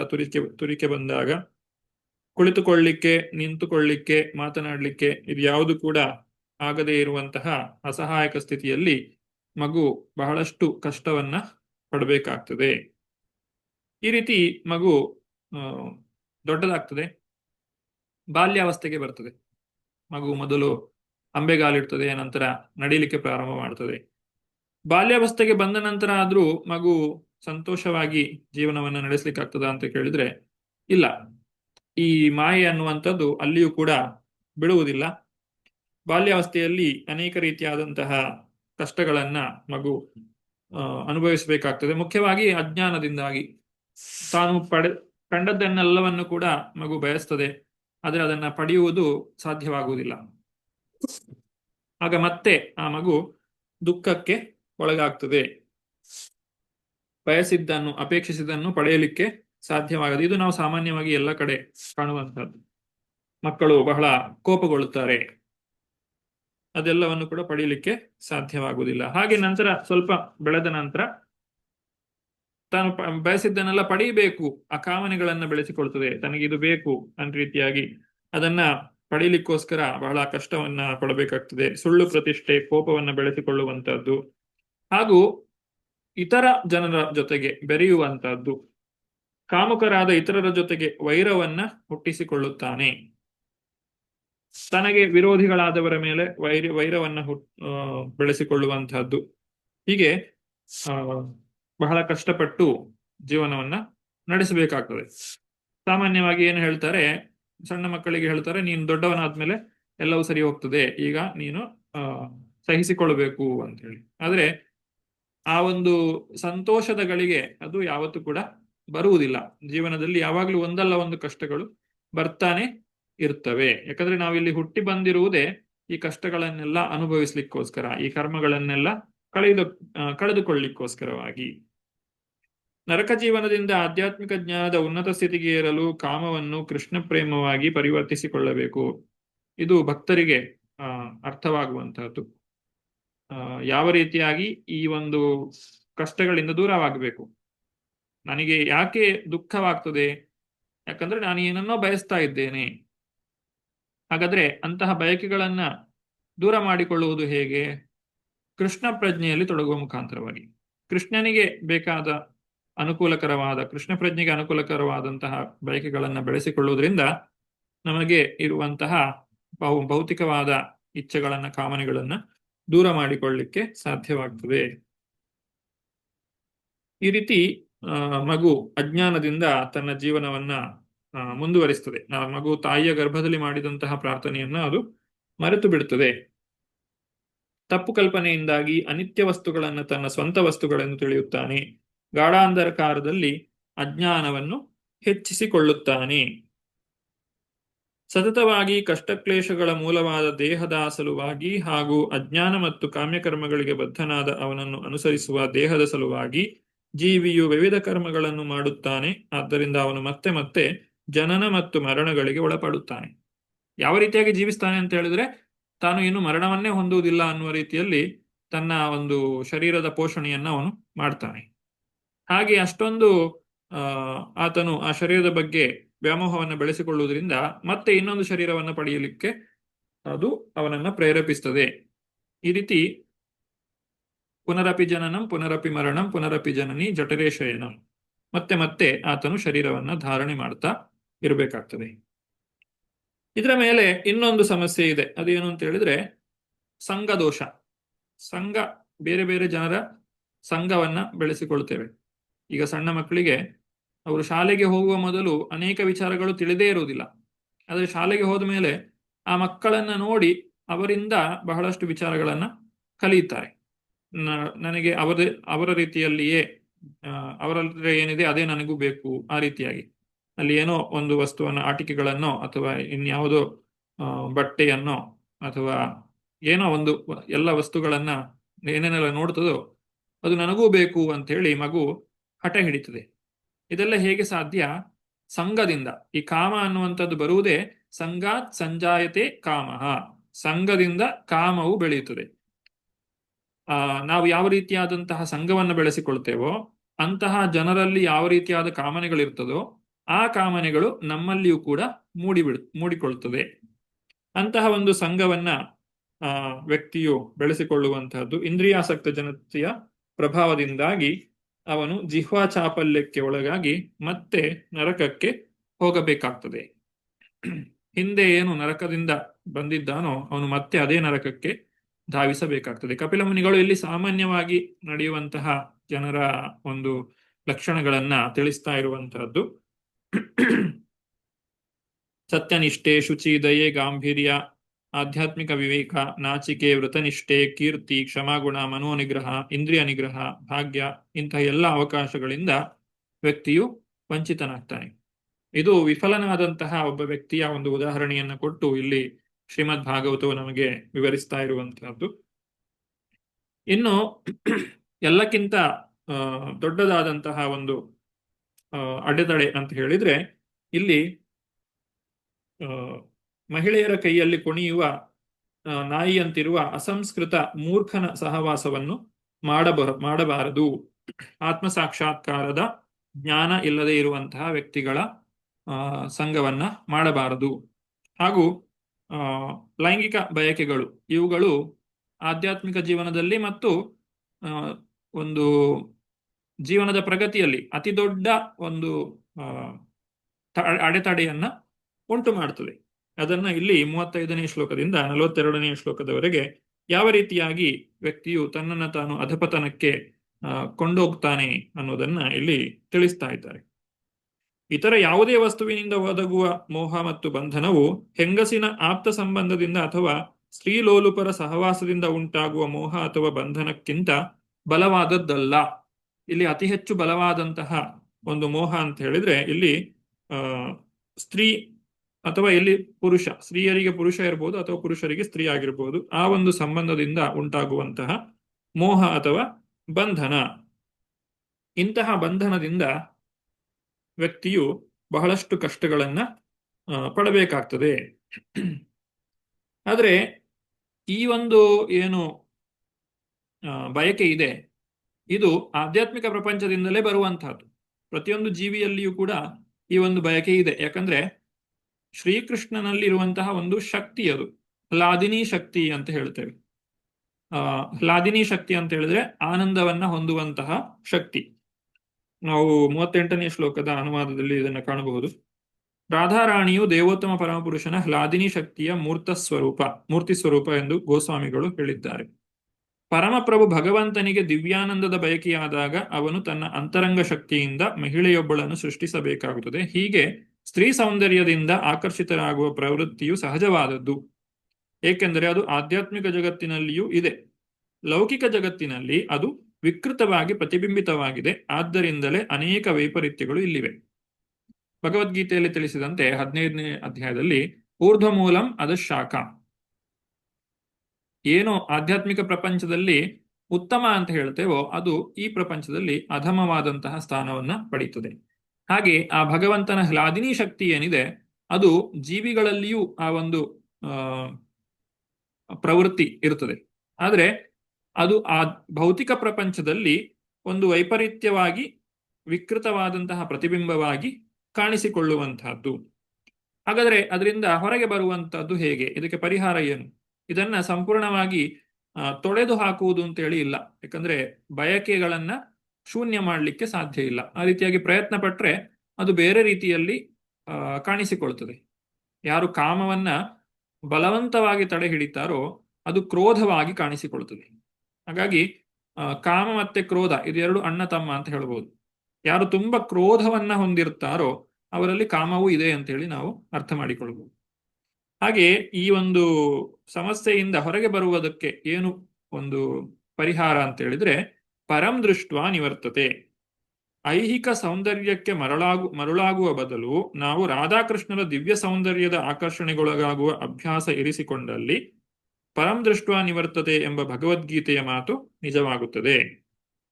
ನಾವು ರಾಧಾಕೃಷ್ಣರ ದಿವ್ಯ ಸೌಂದರ್ಯದಿಂದ ಆಕರ್ಷಿತರಾದಾಗ ಐಹಿಕ ಪ್ರಪಂಚದ ಸ್ತ್ರೀ ಸೌಂದರ್ಯಕ್ಕೆ ಮರುಳಾಗುವುದಿಲ್ಲ. ಅದೇ ರಾಧಾಕೃಷ್ಣರ ಆರಾಧನೆಯ ವಿಶೇಷ ಮಹತ್ವ. ಇದನ್ನೇ ಶ್ರೀಲ ಪ್ರಭುಪಾದರು ನಮಗೆ ನೀಡಿರುವಂತಹದ್ದು. ಯಮುನಾಚಾರ್ಯರು ಕೂಡ ಇದನ್ನ ತಿಳಿಸಿದ್ದಾರೆ. ಯಾವಾಗ ಅವರು ಕೃಷ್ಣನ ಒಂದು ಭಕ್ತಿ ಸೇವೆಯಲ್ಲಿ ತೊಡಗ್ತಾರೋ ಆಗ ಈ ಒಂದು ಮಹಿಳೆಯ ಆಕರ್ಷಣೆಯಿಂದ ಉಂಟಾಗುವಂತಹ ಒಂದು ವಿಚಾರ ಏನಿದೆ ಅದನ್ನು ನೆನೆಸಿಕೊಂಡಾಗ ಅವರು ಜಿಗುಪ್ಸೆಯನ್ನ ಹೊಂದುತ್ತಾರೆ. ಈ ರೀತಿ ಹೇಗೆ ನಾವು ಈ ಒಂದು ಸಮಸ್ಯೆಯಿಂದ ಹೊರಗೆ ಬರಬಹುದು ಅಂತ ಹೇಳಿಯೂ ಕೂಡ ಇಲ್ಲಿ ತಿಳಿಸಿದ್ದಾರೆ. 40ನೇ ಶ್ಲೋಕದಲ್ಲಿ ಒಂದು ಉದಾಹರಣೆಯನ್ನು ಕೂಡ ಹೇಳುತ್ತಾರೆ. ಬಳಸದೆ ಬಿಟ್ಟ ಬಾವಿಯ ಮೇಲೆ ಹುಲ್ಲು ಬೆಳೆಯುತ್ತದೆ, ಅದನ್ನು ಅರಿಯದ ಪಥಿಕನು ಬಾವಿಯೊಳಕ್ಕೆ ಬೀಳುತ್ತಾನೆ, ಅವನ ಸಾವು ಖಂಡಿತ. ಹಾಗೆಯೇ ಈ ರೀತಿ ಸ್ತ್ರೀ ಸಹವಾಸದಿಂದ ವ್ಯಕ್ತಿಯು ಅಧಪತನವನ್ನ ಹೊಂದುತ್ತಾನೆ. ಹೀಗೆ ಕಪಿಲ ಮುನಿಗಳು ತಮ್ಮ ಮಾತುಗಳನ್ನ ಮುಂದುವರಿಸ್ತಾ ಹೋಗ್ತಾ ಇದ್ದಾರೆ. ಇಲ್ಲಿ ಮತ್ತೆ ಅವರು ಸ್ಪಷ್ಟಪಡಿಸ್ತಾ ಇದ್ದಾರೆ 42ನೆಯ ಶ್ಲೋಕದ ಅನುವಾದದಲ್ಲಿ, ಭಾವಾರ್ಥದಲ್ಲಿ. ಕಪಿಲ ದೇವರ ಉಪದೇಶದಲ್ಲಿ ಹೆಣ್ಣು ಮಾತ್ರ ಗಂಡಸಿಗೆ ನರಕಕ್ಕೆ ಹಾದಿಯಲ್ಲ, ಗಂಡಸು ಹೆಂಗಸಿನ ನರಕಕ್ಕೆ ಹಾದಿ ಇದ್ದಂತೆ. ಹೇಗೆ? ಗಂಡಸು ಹೆಣ್ಣಿನ ಸೇವೆಯಿಂದಾಗಿ ಅವಳ ಸೌಂದರ್ಯ ಮತ್ತಿತರ ರೂಪ ವಿಷಯಗಳಿಗಾಗಿ ಆಪ್ತನಾಗುತ್ತಾನೆ. ಹಾಗೆ ಹೆಂಗಸು ಗಂಡಿನಿಂದ ಒಳ್ಳೆಯ ವಾಸದ ಮನೆ, ಆಭರಣಗಳು, ಉಡುಪುಗಳು, ಮಕ್ಕಳನ್ನು ಪಡೆಯುವುದು ಇವುಗಳಿಂದಾಗಿ ಆಕೆಯು ಕೂಡ ಬಂಧನಕ್ಕೆ ಒಳಗಾಗ್ತಾಳೆ. ಆದರೆ ಇದೆರಡನ್ನು ಕೂಡ ಕೃಷ್ಣನ ಕಡೆ ತಿರುಗಿಸಿದಾಗ, ಕೃಷ್ಣ ಪ್ರಜ್ಞೆಯನ್ನ ಹೊಂದಿದಾಗ ಆ ಒಂದು ವಿವಾಹ ಏನಿದೆ ಅದು ವಿವೇಚನಾಯುಕ್ತವಾದಂತಹದ್ದು. ನಿರ್ಬಂಧ ಕೃಷ್ಣ ಸಂಬಂಧೆ ಯುಕ್ತ ವೈರಾಗ್ಯ ಮುಚ್ಚತೆ, ಅದು ಯುಕ್ತವಾದಂತಹ ವೈರಾಗ್ಯ ಅಂತ ಹೇಳಿ ಇಲ್ಲಿ ತಿಳಿಸ್ತಾ ಇದ್ದಾರೆ. ಇನ್ನು ಕೊನೆಯ ಭಾಗದಲ್ಲಿ ಜನನ ಮರಣಗಳ ಅರಿವು ಎಷ್ಟೊಂದು ಮುಖ್ಯವಾದದ್ದು ಅನ್ನುವಂಥದ್ದನ್ನ ಈ ಒಂದು ಅಧ್ಯಾಯದಲ್ಲಿ ತಿಳಿಸ್ತಾ ಇದ್ದಾರೆ. ನಮಗೆ ಈ ಜನನ ಮರಣ ಅನ್ನುವಂಥದ್ದು ಒಂದು ಇದೆ, ಅಥವಾ ಇದು ಮುಂದಿನ ಒಂದು ಜನ್ಮ ಇದೆ ಅನ್ನುವುದನ್ನ ನಾವು ಅರ್ಥ ಮಾಡಿಕೊಂಡಾಗ ನಾವು ಈ ಒಂದು ಜನ್ಮ ಏನಿದೆ ಅದನ್ನ ಒಂದು ಉತ್ತಮವಾದ ರೀತಿಯಲ್ಲಿ ನಡೆಸಲಿಕ್ಕೆ ಸಾಧ್ಯವಾಗ್ತದೆ. ಇದರ ಕುರಿತಾಗಿ ನಮಗೆ ಅಜ್ಞಾನ ಇದ್ದಾಗ ನಾವು ಪ್ರಾಣಿಗಳಂತೆ ಜೀವನವನ್ನು ನಡೆಸಿ ಈ ಜನ್ಮವನ್ನು ವ್ಯರ್ಥವಾಗಿ ಕಳೆದುಕೊಳ್ಳಬೇಕಾಗ್ತದೆ. ಹಾಗಾಗಿ ಜನ್ಮ ಅಂತ ಹೇಳಿದ್ರೆ ಏನು, ಮರಣ ಅಂತ ಹೇಳಿದ್ರೆ ಏನು ಅನ್ನೋದನ್ನ ಇಲ್ಲಿ ಬಹಳ ವಿವರವಾಗಿ ವಿವರಿಸ್ತಾ ಇದ್ದಾರೆ. ಹೇಗೆ ಒಂದು ಜೀವಾತ್ಮನು ಶರೀರವನ್ನ ಸ್ವೀಕಾರ ಮಾಡ್ತಾನೆ ಅದನ್ನೇ ನಾವು ಜನನ ಅಂತ ಹೇಳ್ತೇವೆ. ಈ ಶರೀರವು ವಾಸಯೋಗ್ಯವಾಗಿಲ್ಲದೆ ಇದ್ದಾಗ ಆ ಶರೀರವನ್ನು ತ್ಯಾಗ ಮಾಡುವುದೇನಿದೆ ಅದನ್ನೇ ನಾವು ಮರಣ ಅಂತ ಹೇಳಿ ಕರೆಯುವಂತಹದ್ದು. ಐಹಿಕ ಜೀವನವು ಕ್ರಿಯೆ ಮತ್ತು ಪ್ರತಿಕ್ರಿಯೆಗಳನ್ನು ಒಳಗೊಂಡಿರುತ್ತದೆ. ಅದು ಕ್ರಿಯೆ ಮತ್ತು ಪ್ರತಿಕ್ರಿಯೆಗಳನ್ನು ಒಳಗೊಂಡ ಒಂದು ಸುದೀರ್ಘ ಚಿತ್ರಪಟಲ. ಅಂದ್ರೆ ನಾವು ಎಷ್ಟೋ ಕಲ್ಪಗಳಿಂದ ಬೇರೆ ಬೇರೆ ಶರೀರಗಳನ್ನ ಪಡೆಯುತ್ತಾ ಬಂದಿದ್ದೇವೆ. ಇದೆಲ್ಲವನ್ನು ಸೇರಿಸಿ ಒಂದು ಚಿತ್ರಪಟಲ, ಒಂದು ರೀಲ್ ಅಂತ ಹೇಳಿ ತಗೊಂಡ್ರೆ, ಹೀಗೆ ಒಂದು ಮೂವಿ ಪ್ಲೇ ಆಗ್ತಾ ಇದ್ದಾಗ ಅದರ ಹಿಂದೆ ಒಂದು ರೀಲ್ ಇರುತ್ತದೆ. ಅದು ಮೂವ್ ಆದ, ಅದು ತಿರುಗಿದಾಗ ಅಲ್ಲಿ ಚಿತ್ರಗಳು ಚಲಿಸ್ತವೆ. ಆಗ ನಮಗೆ ಅಲ್ಲಿ ಏನೋ ಒಂದು ದೃಶ್ಯ ನಮಗೆ ಕಾಣಲಿಕ್ಕೆ ಸಿಗ್ತದೆ. ಹಾಗೆ ಈ ಒಂದು ಬೇರೆ ಬೇರೆ ಜನ್ಮಗಳನ್ನ ಪಡೆಯುವಂಥದ್ದೇನಿದೆ, ಇದು ಒಂದು ಸುದೀರ್ಘವಾದಂತಹ ಚಿತ್ರಪಟಲ. ಅದರಲ್ಲಿ ಈ ಜನ್ಮ ಅನ್ನುವಂಥದ್ದು ಒಂದು ಸಣ್ಣ ಮಿಂಚು ಇದ್ದ ಹಾಗೆ. ಅಷ್ಟು ಜನ್ಮಗಳನ್ನು ನಾವು ಪಡೆದುಕೊಂಡು ಬಂದಿದ್ದೇವೆ. ಆ ಬ್ರಹ್ಮನ ಒಂದು ಆಯಸ್ಸು ಏನು ಅಂತ ಹೇಳಿ ನಮಗೆ ಗೊತ್ತಿದೆ. ಅಂತಹ ಅನೇಕ ಕಲ್ಪಗಳನ್ನ ನಾವು ಕಳೆದು ಬಂದಿದ್ದೇವೆ. ಹಾಗಾದ್ರೆ ನಾವು ಎಷ್ಟು ಜನ್ಮಗಳನ್ನು ಎತ್ತಿರಬಹುದು ಅನ್ನುವುದನ್ನ ಊಹಿಸಿಕೊಳ್ಳಬಹುದು. ಹೀಗೆ ಇದನ್ನೇ ಅನಾದಿ ಕರ್ಮಫಲೆ ಅಂತ ಹೇಳಿ ಕರೆದಿದ್ದಾರೆ. ನಮ್ಮ ಒಂದು ಜನ್ಮ ಯಾವಾಗ, ಅಥವಾ ಈ ಒಂದು ಭೌತಿಕವಾದಂತಹ ಬಂಧನಕ್ಕೆ ನಾವು ಯಾವಾಗ ಬಂದಿದ್ದೇವೆ ಅನ್ನೋದನ್ನ ಸ್ಪಷ್ಟವಾಗಿ ಹೇಳಲಿಕ್ಕೆ ಸಾಧ್ಯ ಆಗುವುದಿಲ್ಲ. ಈ ರೀತಿ ಜನನ ಮರಣಗಳ ಚಕ್ರದ ಬಗ್ಗೆ ಕಪಿಲ ಮುನಿಗಳು ಬಹಳ ವಿವರವಾಗಿ ವಿವರಿಸ್ತಾ ಇದ್ದಾರೆ. ಇದರ ಮುಖ್ಯ ಉದ್ದೇಶ ಏನು ಅಂತ ಹೇಳಿದ್ರೆ, ಮತ್ತೆ ನಾವು ಈ ಜನ್ಮಕ್ಕೆ ಬರಬಾರದು, ಈ ಮನುಷ್ಯ ಜನ್ಮವನ್ನ ಸಾರ್ಥಕಗೊಳಿಸಿಕೊಳ್ಳಬೇಕು, ಕೃಷ್ಣ ಭಕ್ತಿಯಲ್ಲಿ ನಾವು ಪ್ರಗತಿಯನ್ನ ಸಾಧಿಸಬೇಕು ಅನ್ನುವುದೇ ಇದರ ಮೂಲ ಉದ್ದೇಶವಾಗಿದೆ. ಕೊನೆಯದಾಗಿ, ಯುಕ್ತ ಕಾಣಿಕೆ ಹೊಂದಿ ಭಕ್ತಿ ಸೇವೆಯ ಮೂಲಕ ಬಲಶಾಲಿಯಾಗಿ ಐಹಿಕ ವ್ಯಕ್ತಿತ್ವದಲ್ಲಿ ಅನಾಸಕ್ತಿ ಬೆಳೆಸಿಕೊಳ್ಳಬೇಕು. ತನ್ನ ವಿವೇಕದ ಮೂಲಕ ಶರೀರವನ್ನು ಈ ಮಾಯಾ ಪ್ರಪಂಚಕ್ಕೆ ಬಿಟ್ಟು ಕೊಡಬೇಕು. ಆಗ ಮಾತ್ರ ಯಾರೊಬ್ಬನಿಂದಲೂ ಐಹಿಕ ಜಗತ್ತಿನ ಬಗ್ಗೆ ನಿಶ್ಚಿಂತನಾಗಿರಲು ಈ ಭೌತಿಕ ಪ್ರಪಂಚದಲ್ಲಿ ಸುಖವಾಗಿರ್ಲಿಕ್ಕೆ ಯಾರಿಗೂ ಸಾಧ್ಯ ಇಲ್ಲ. ಪ್ರತಿಯೊಂದು ಕ್ಷಣದಲ್ಲಿ ಒಂದಲ್ಲ ಒಂದು ಕಷ್ಟಗಳು ಬರ್ತಾನೆ ಇರ್ತವೆ. ಹಾಗಿರ್ಬೇಕಾದ್ರೆ ಜೀವನದ ಮೂಲ ಉದ್ದೇಶ ಏನು, ಧ್ಯೇಯ ಏನು ಅನ್ನುವುದನ್ನ ಅರ್ಥ ಮಾಡಿಕೊಂಡಾಗ ವ್ಯಕ್ತಿಯು ಈ ಪ್ರಪಂಚದಲ್ಲಿ ಇದ್ರೂ ಕೂಡ ಅವನು ಮುಕ್ತ ಸ್ಥಿತಿಯಲ್ಲಿ ಜೀವನ ಮಾಡಲಿಕ್ಕೆ ಸಾಧ್ಯವಾಗ್ತದೆ. ಅಂತಹ ವ್ಯಕ್ತಿಯೇ ಭಗವಂತನ ಧಾಮಕ್ಕೆ ಪ್ರವೇಶವನ್ನ ಪಡೆಯಲಿಕ್ಕೆ ಕೂಡ ಅರ್ಹತೆಯನ್ನ ಪಡೆದುಕೊಳ್ಳುತ್ತಾನೆ. ಈ ರೀತಿ ಈ ಒಂದು ಅಧ್ಯಾಯದ ಮುಖಾಂತರವಾಗಿ ಜೀವಿಗಳ ಚಲನವಲನಗಳು, ಜೀವಿಗಳು ಹೇಗೆ ಶರೀರವನ್ನ ಬದಲಾಯಿಸ್ತಾ ಹೋಗ್ತವೆ ಅನ್ನೋದನ್ನ ಕಪಿಲ ಮುನಿಗಳು ತಿಳಿಸಿಕೊಟ್ಟಿದ್ದಾರೆ. ಇನ್ನು ಮುಂದಿನ ಅಧ್ಯಾಯದಲ್ಲಿ 32ನೇ ಅಧ್ಯಾಯದಲ್ಲಿ ಯಾವ ರೀತಿ ಜೀವಿಯು ಕಾಮ್ಯ ಕರ್ಮಗಳ ಬಂಧನದಲ್ಲಿ ಸಿಲುಕಿಕೊಳ್ತಾನೆ ಅನ್ನೋದನ್ನ ತಿಳಿಸ್ತಾ ಇದ್ದಾರೆ. ಕಪಿಲ ಮುನಿಗಳ ಒಂದು ಉಪದೇಶವನ್ನು ನಾವು ಸರಿಯಾಗಿ ಅರ್ಥ ಮಾಡಿಕೊಂಡ್ರೆ ನಮಗೆ ಕೃಷ್ಣ ಪ್ರಜ್ಞೆಗೆ ಬೇಕಾದಂತಹ ಬಹಳಷ್ಟು ವಿಚಾರಗಳು ತಿಳಿಯುತ್ತವೆ. ಇದು ಇಲ್ಲಿಯ ಕೊನೆಯ ಅಧ್ಯಾಯವಾಗಿರ್ತದೆ, 32ನೇಯದ್ದು. ಇನ್ನು 33ನೇ ಅಧ್ಯಾಯದಲ್ಲಿ ಕಪಿಲರ ಕಾರ್ಯಚಟುವಟಿಕೆಗಳ ಬಗ್ಗೆ ತಿಳಿಸುವಂಥದ್ದು. ಅಂದ್ರೆ 32ನೇಯದ್ದು ಕಪಿಲ ಮುನಿಗಳ ಬೋಧನೆಯಲ್ಲಿ ಕೊನೆಯ ಅಧ್ಯಾಯವಾಗಿರ್ತದೆ. ಅದನ್ನು ನಾವು ಮುಂದಿನ ತರಗತಿಯಲ್ಲಿ ನೋಡೋಣ ಅಂತ ಹೇಳ್ತಾ ಇವತ್ತಿನ ತರಗತಿಗೆ ಇಲ್ಲಿ ವಿರಾಮವನ್ನ ಕೊಡ್ತಾ ಇದ್ದೇನೆ. ಧನ್ಯವಾದಗಳು.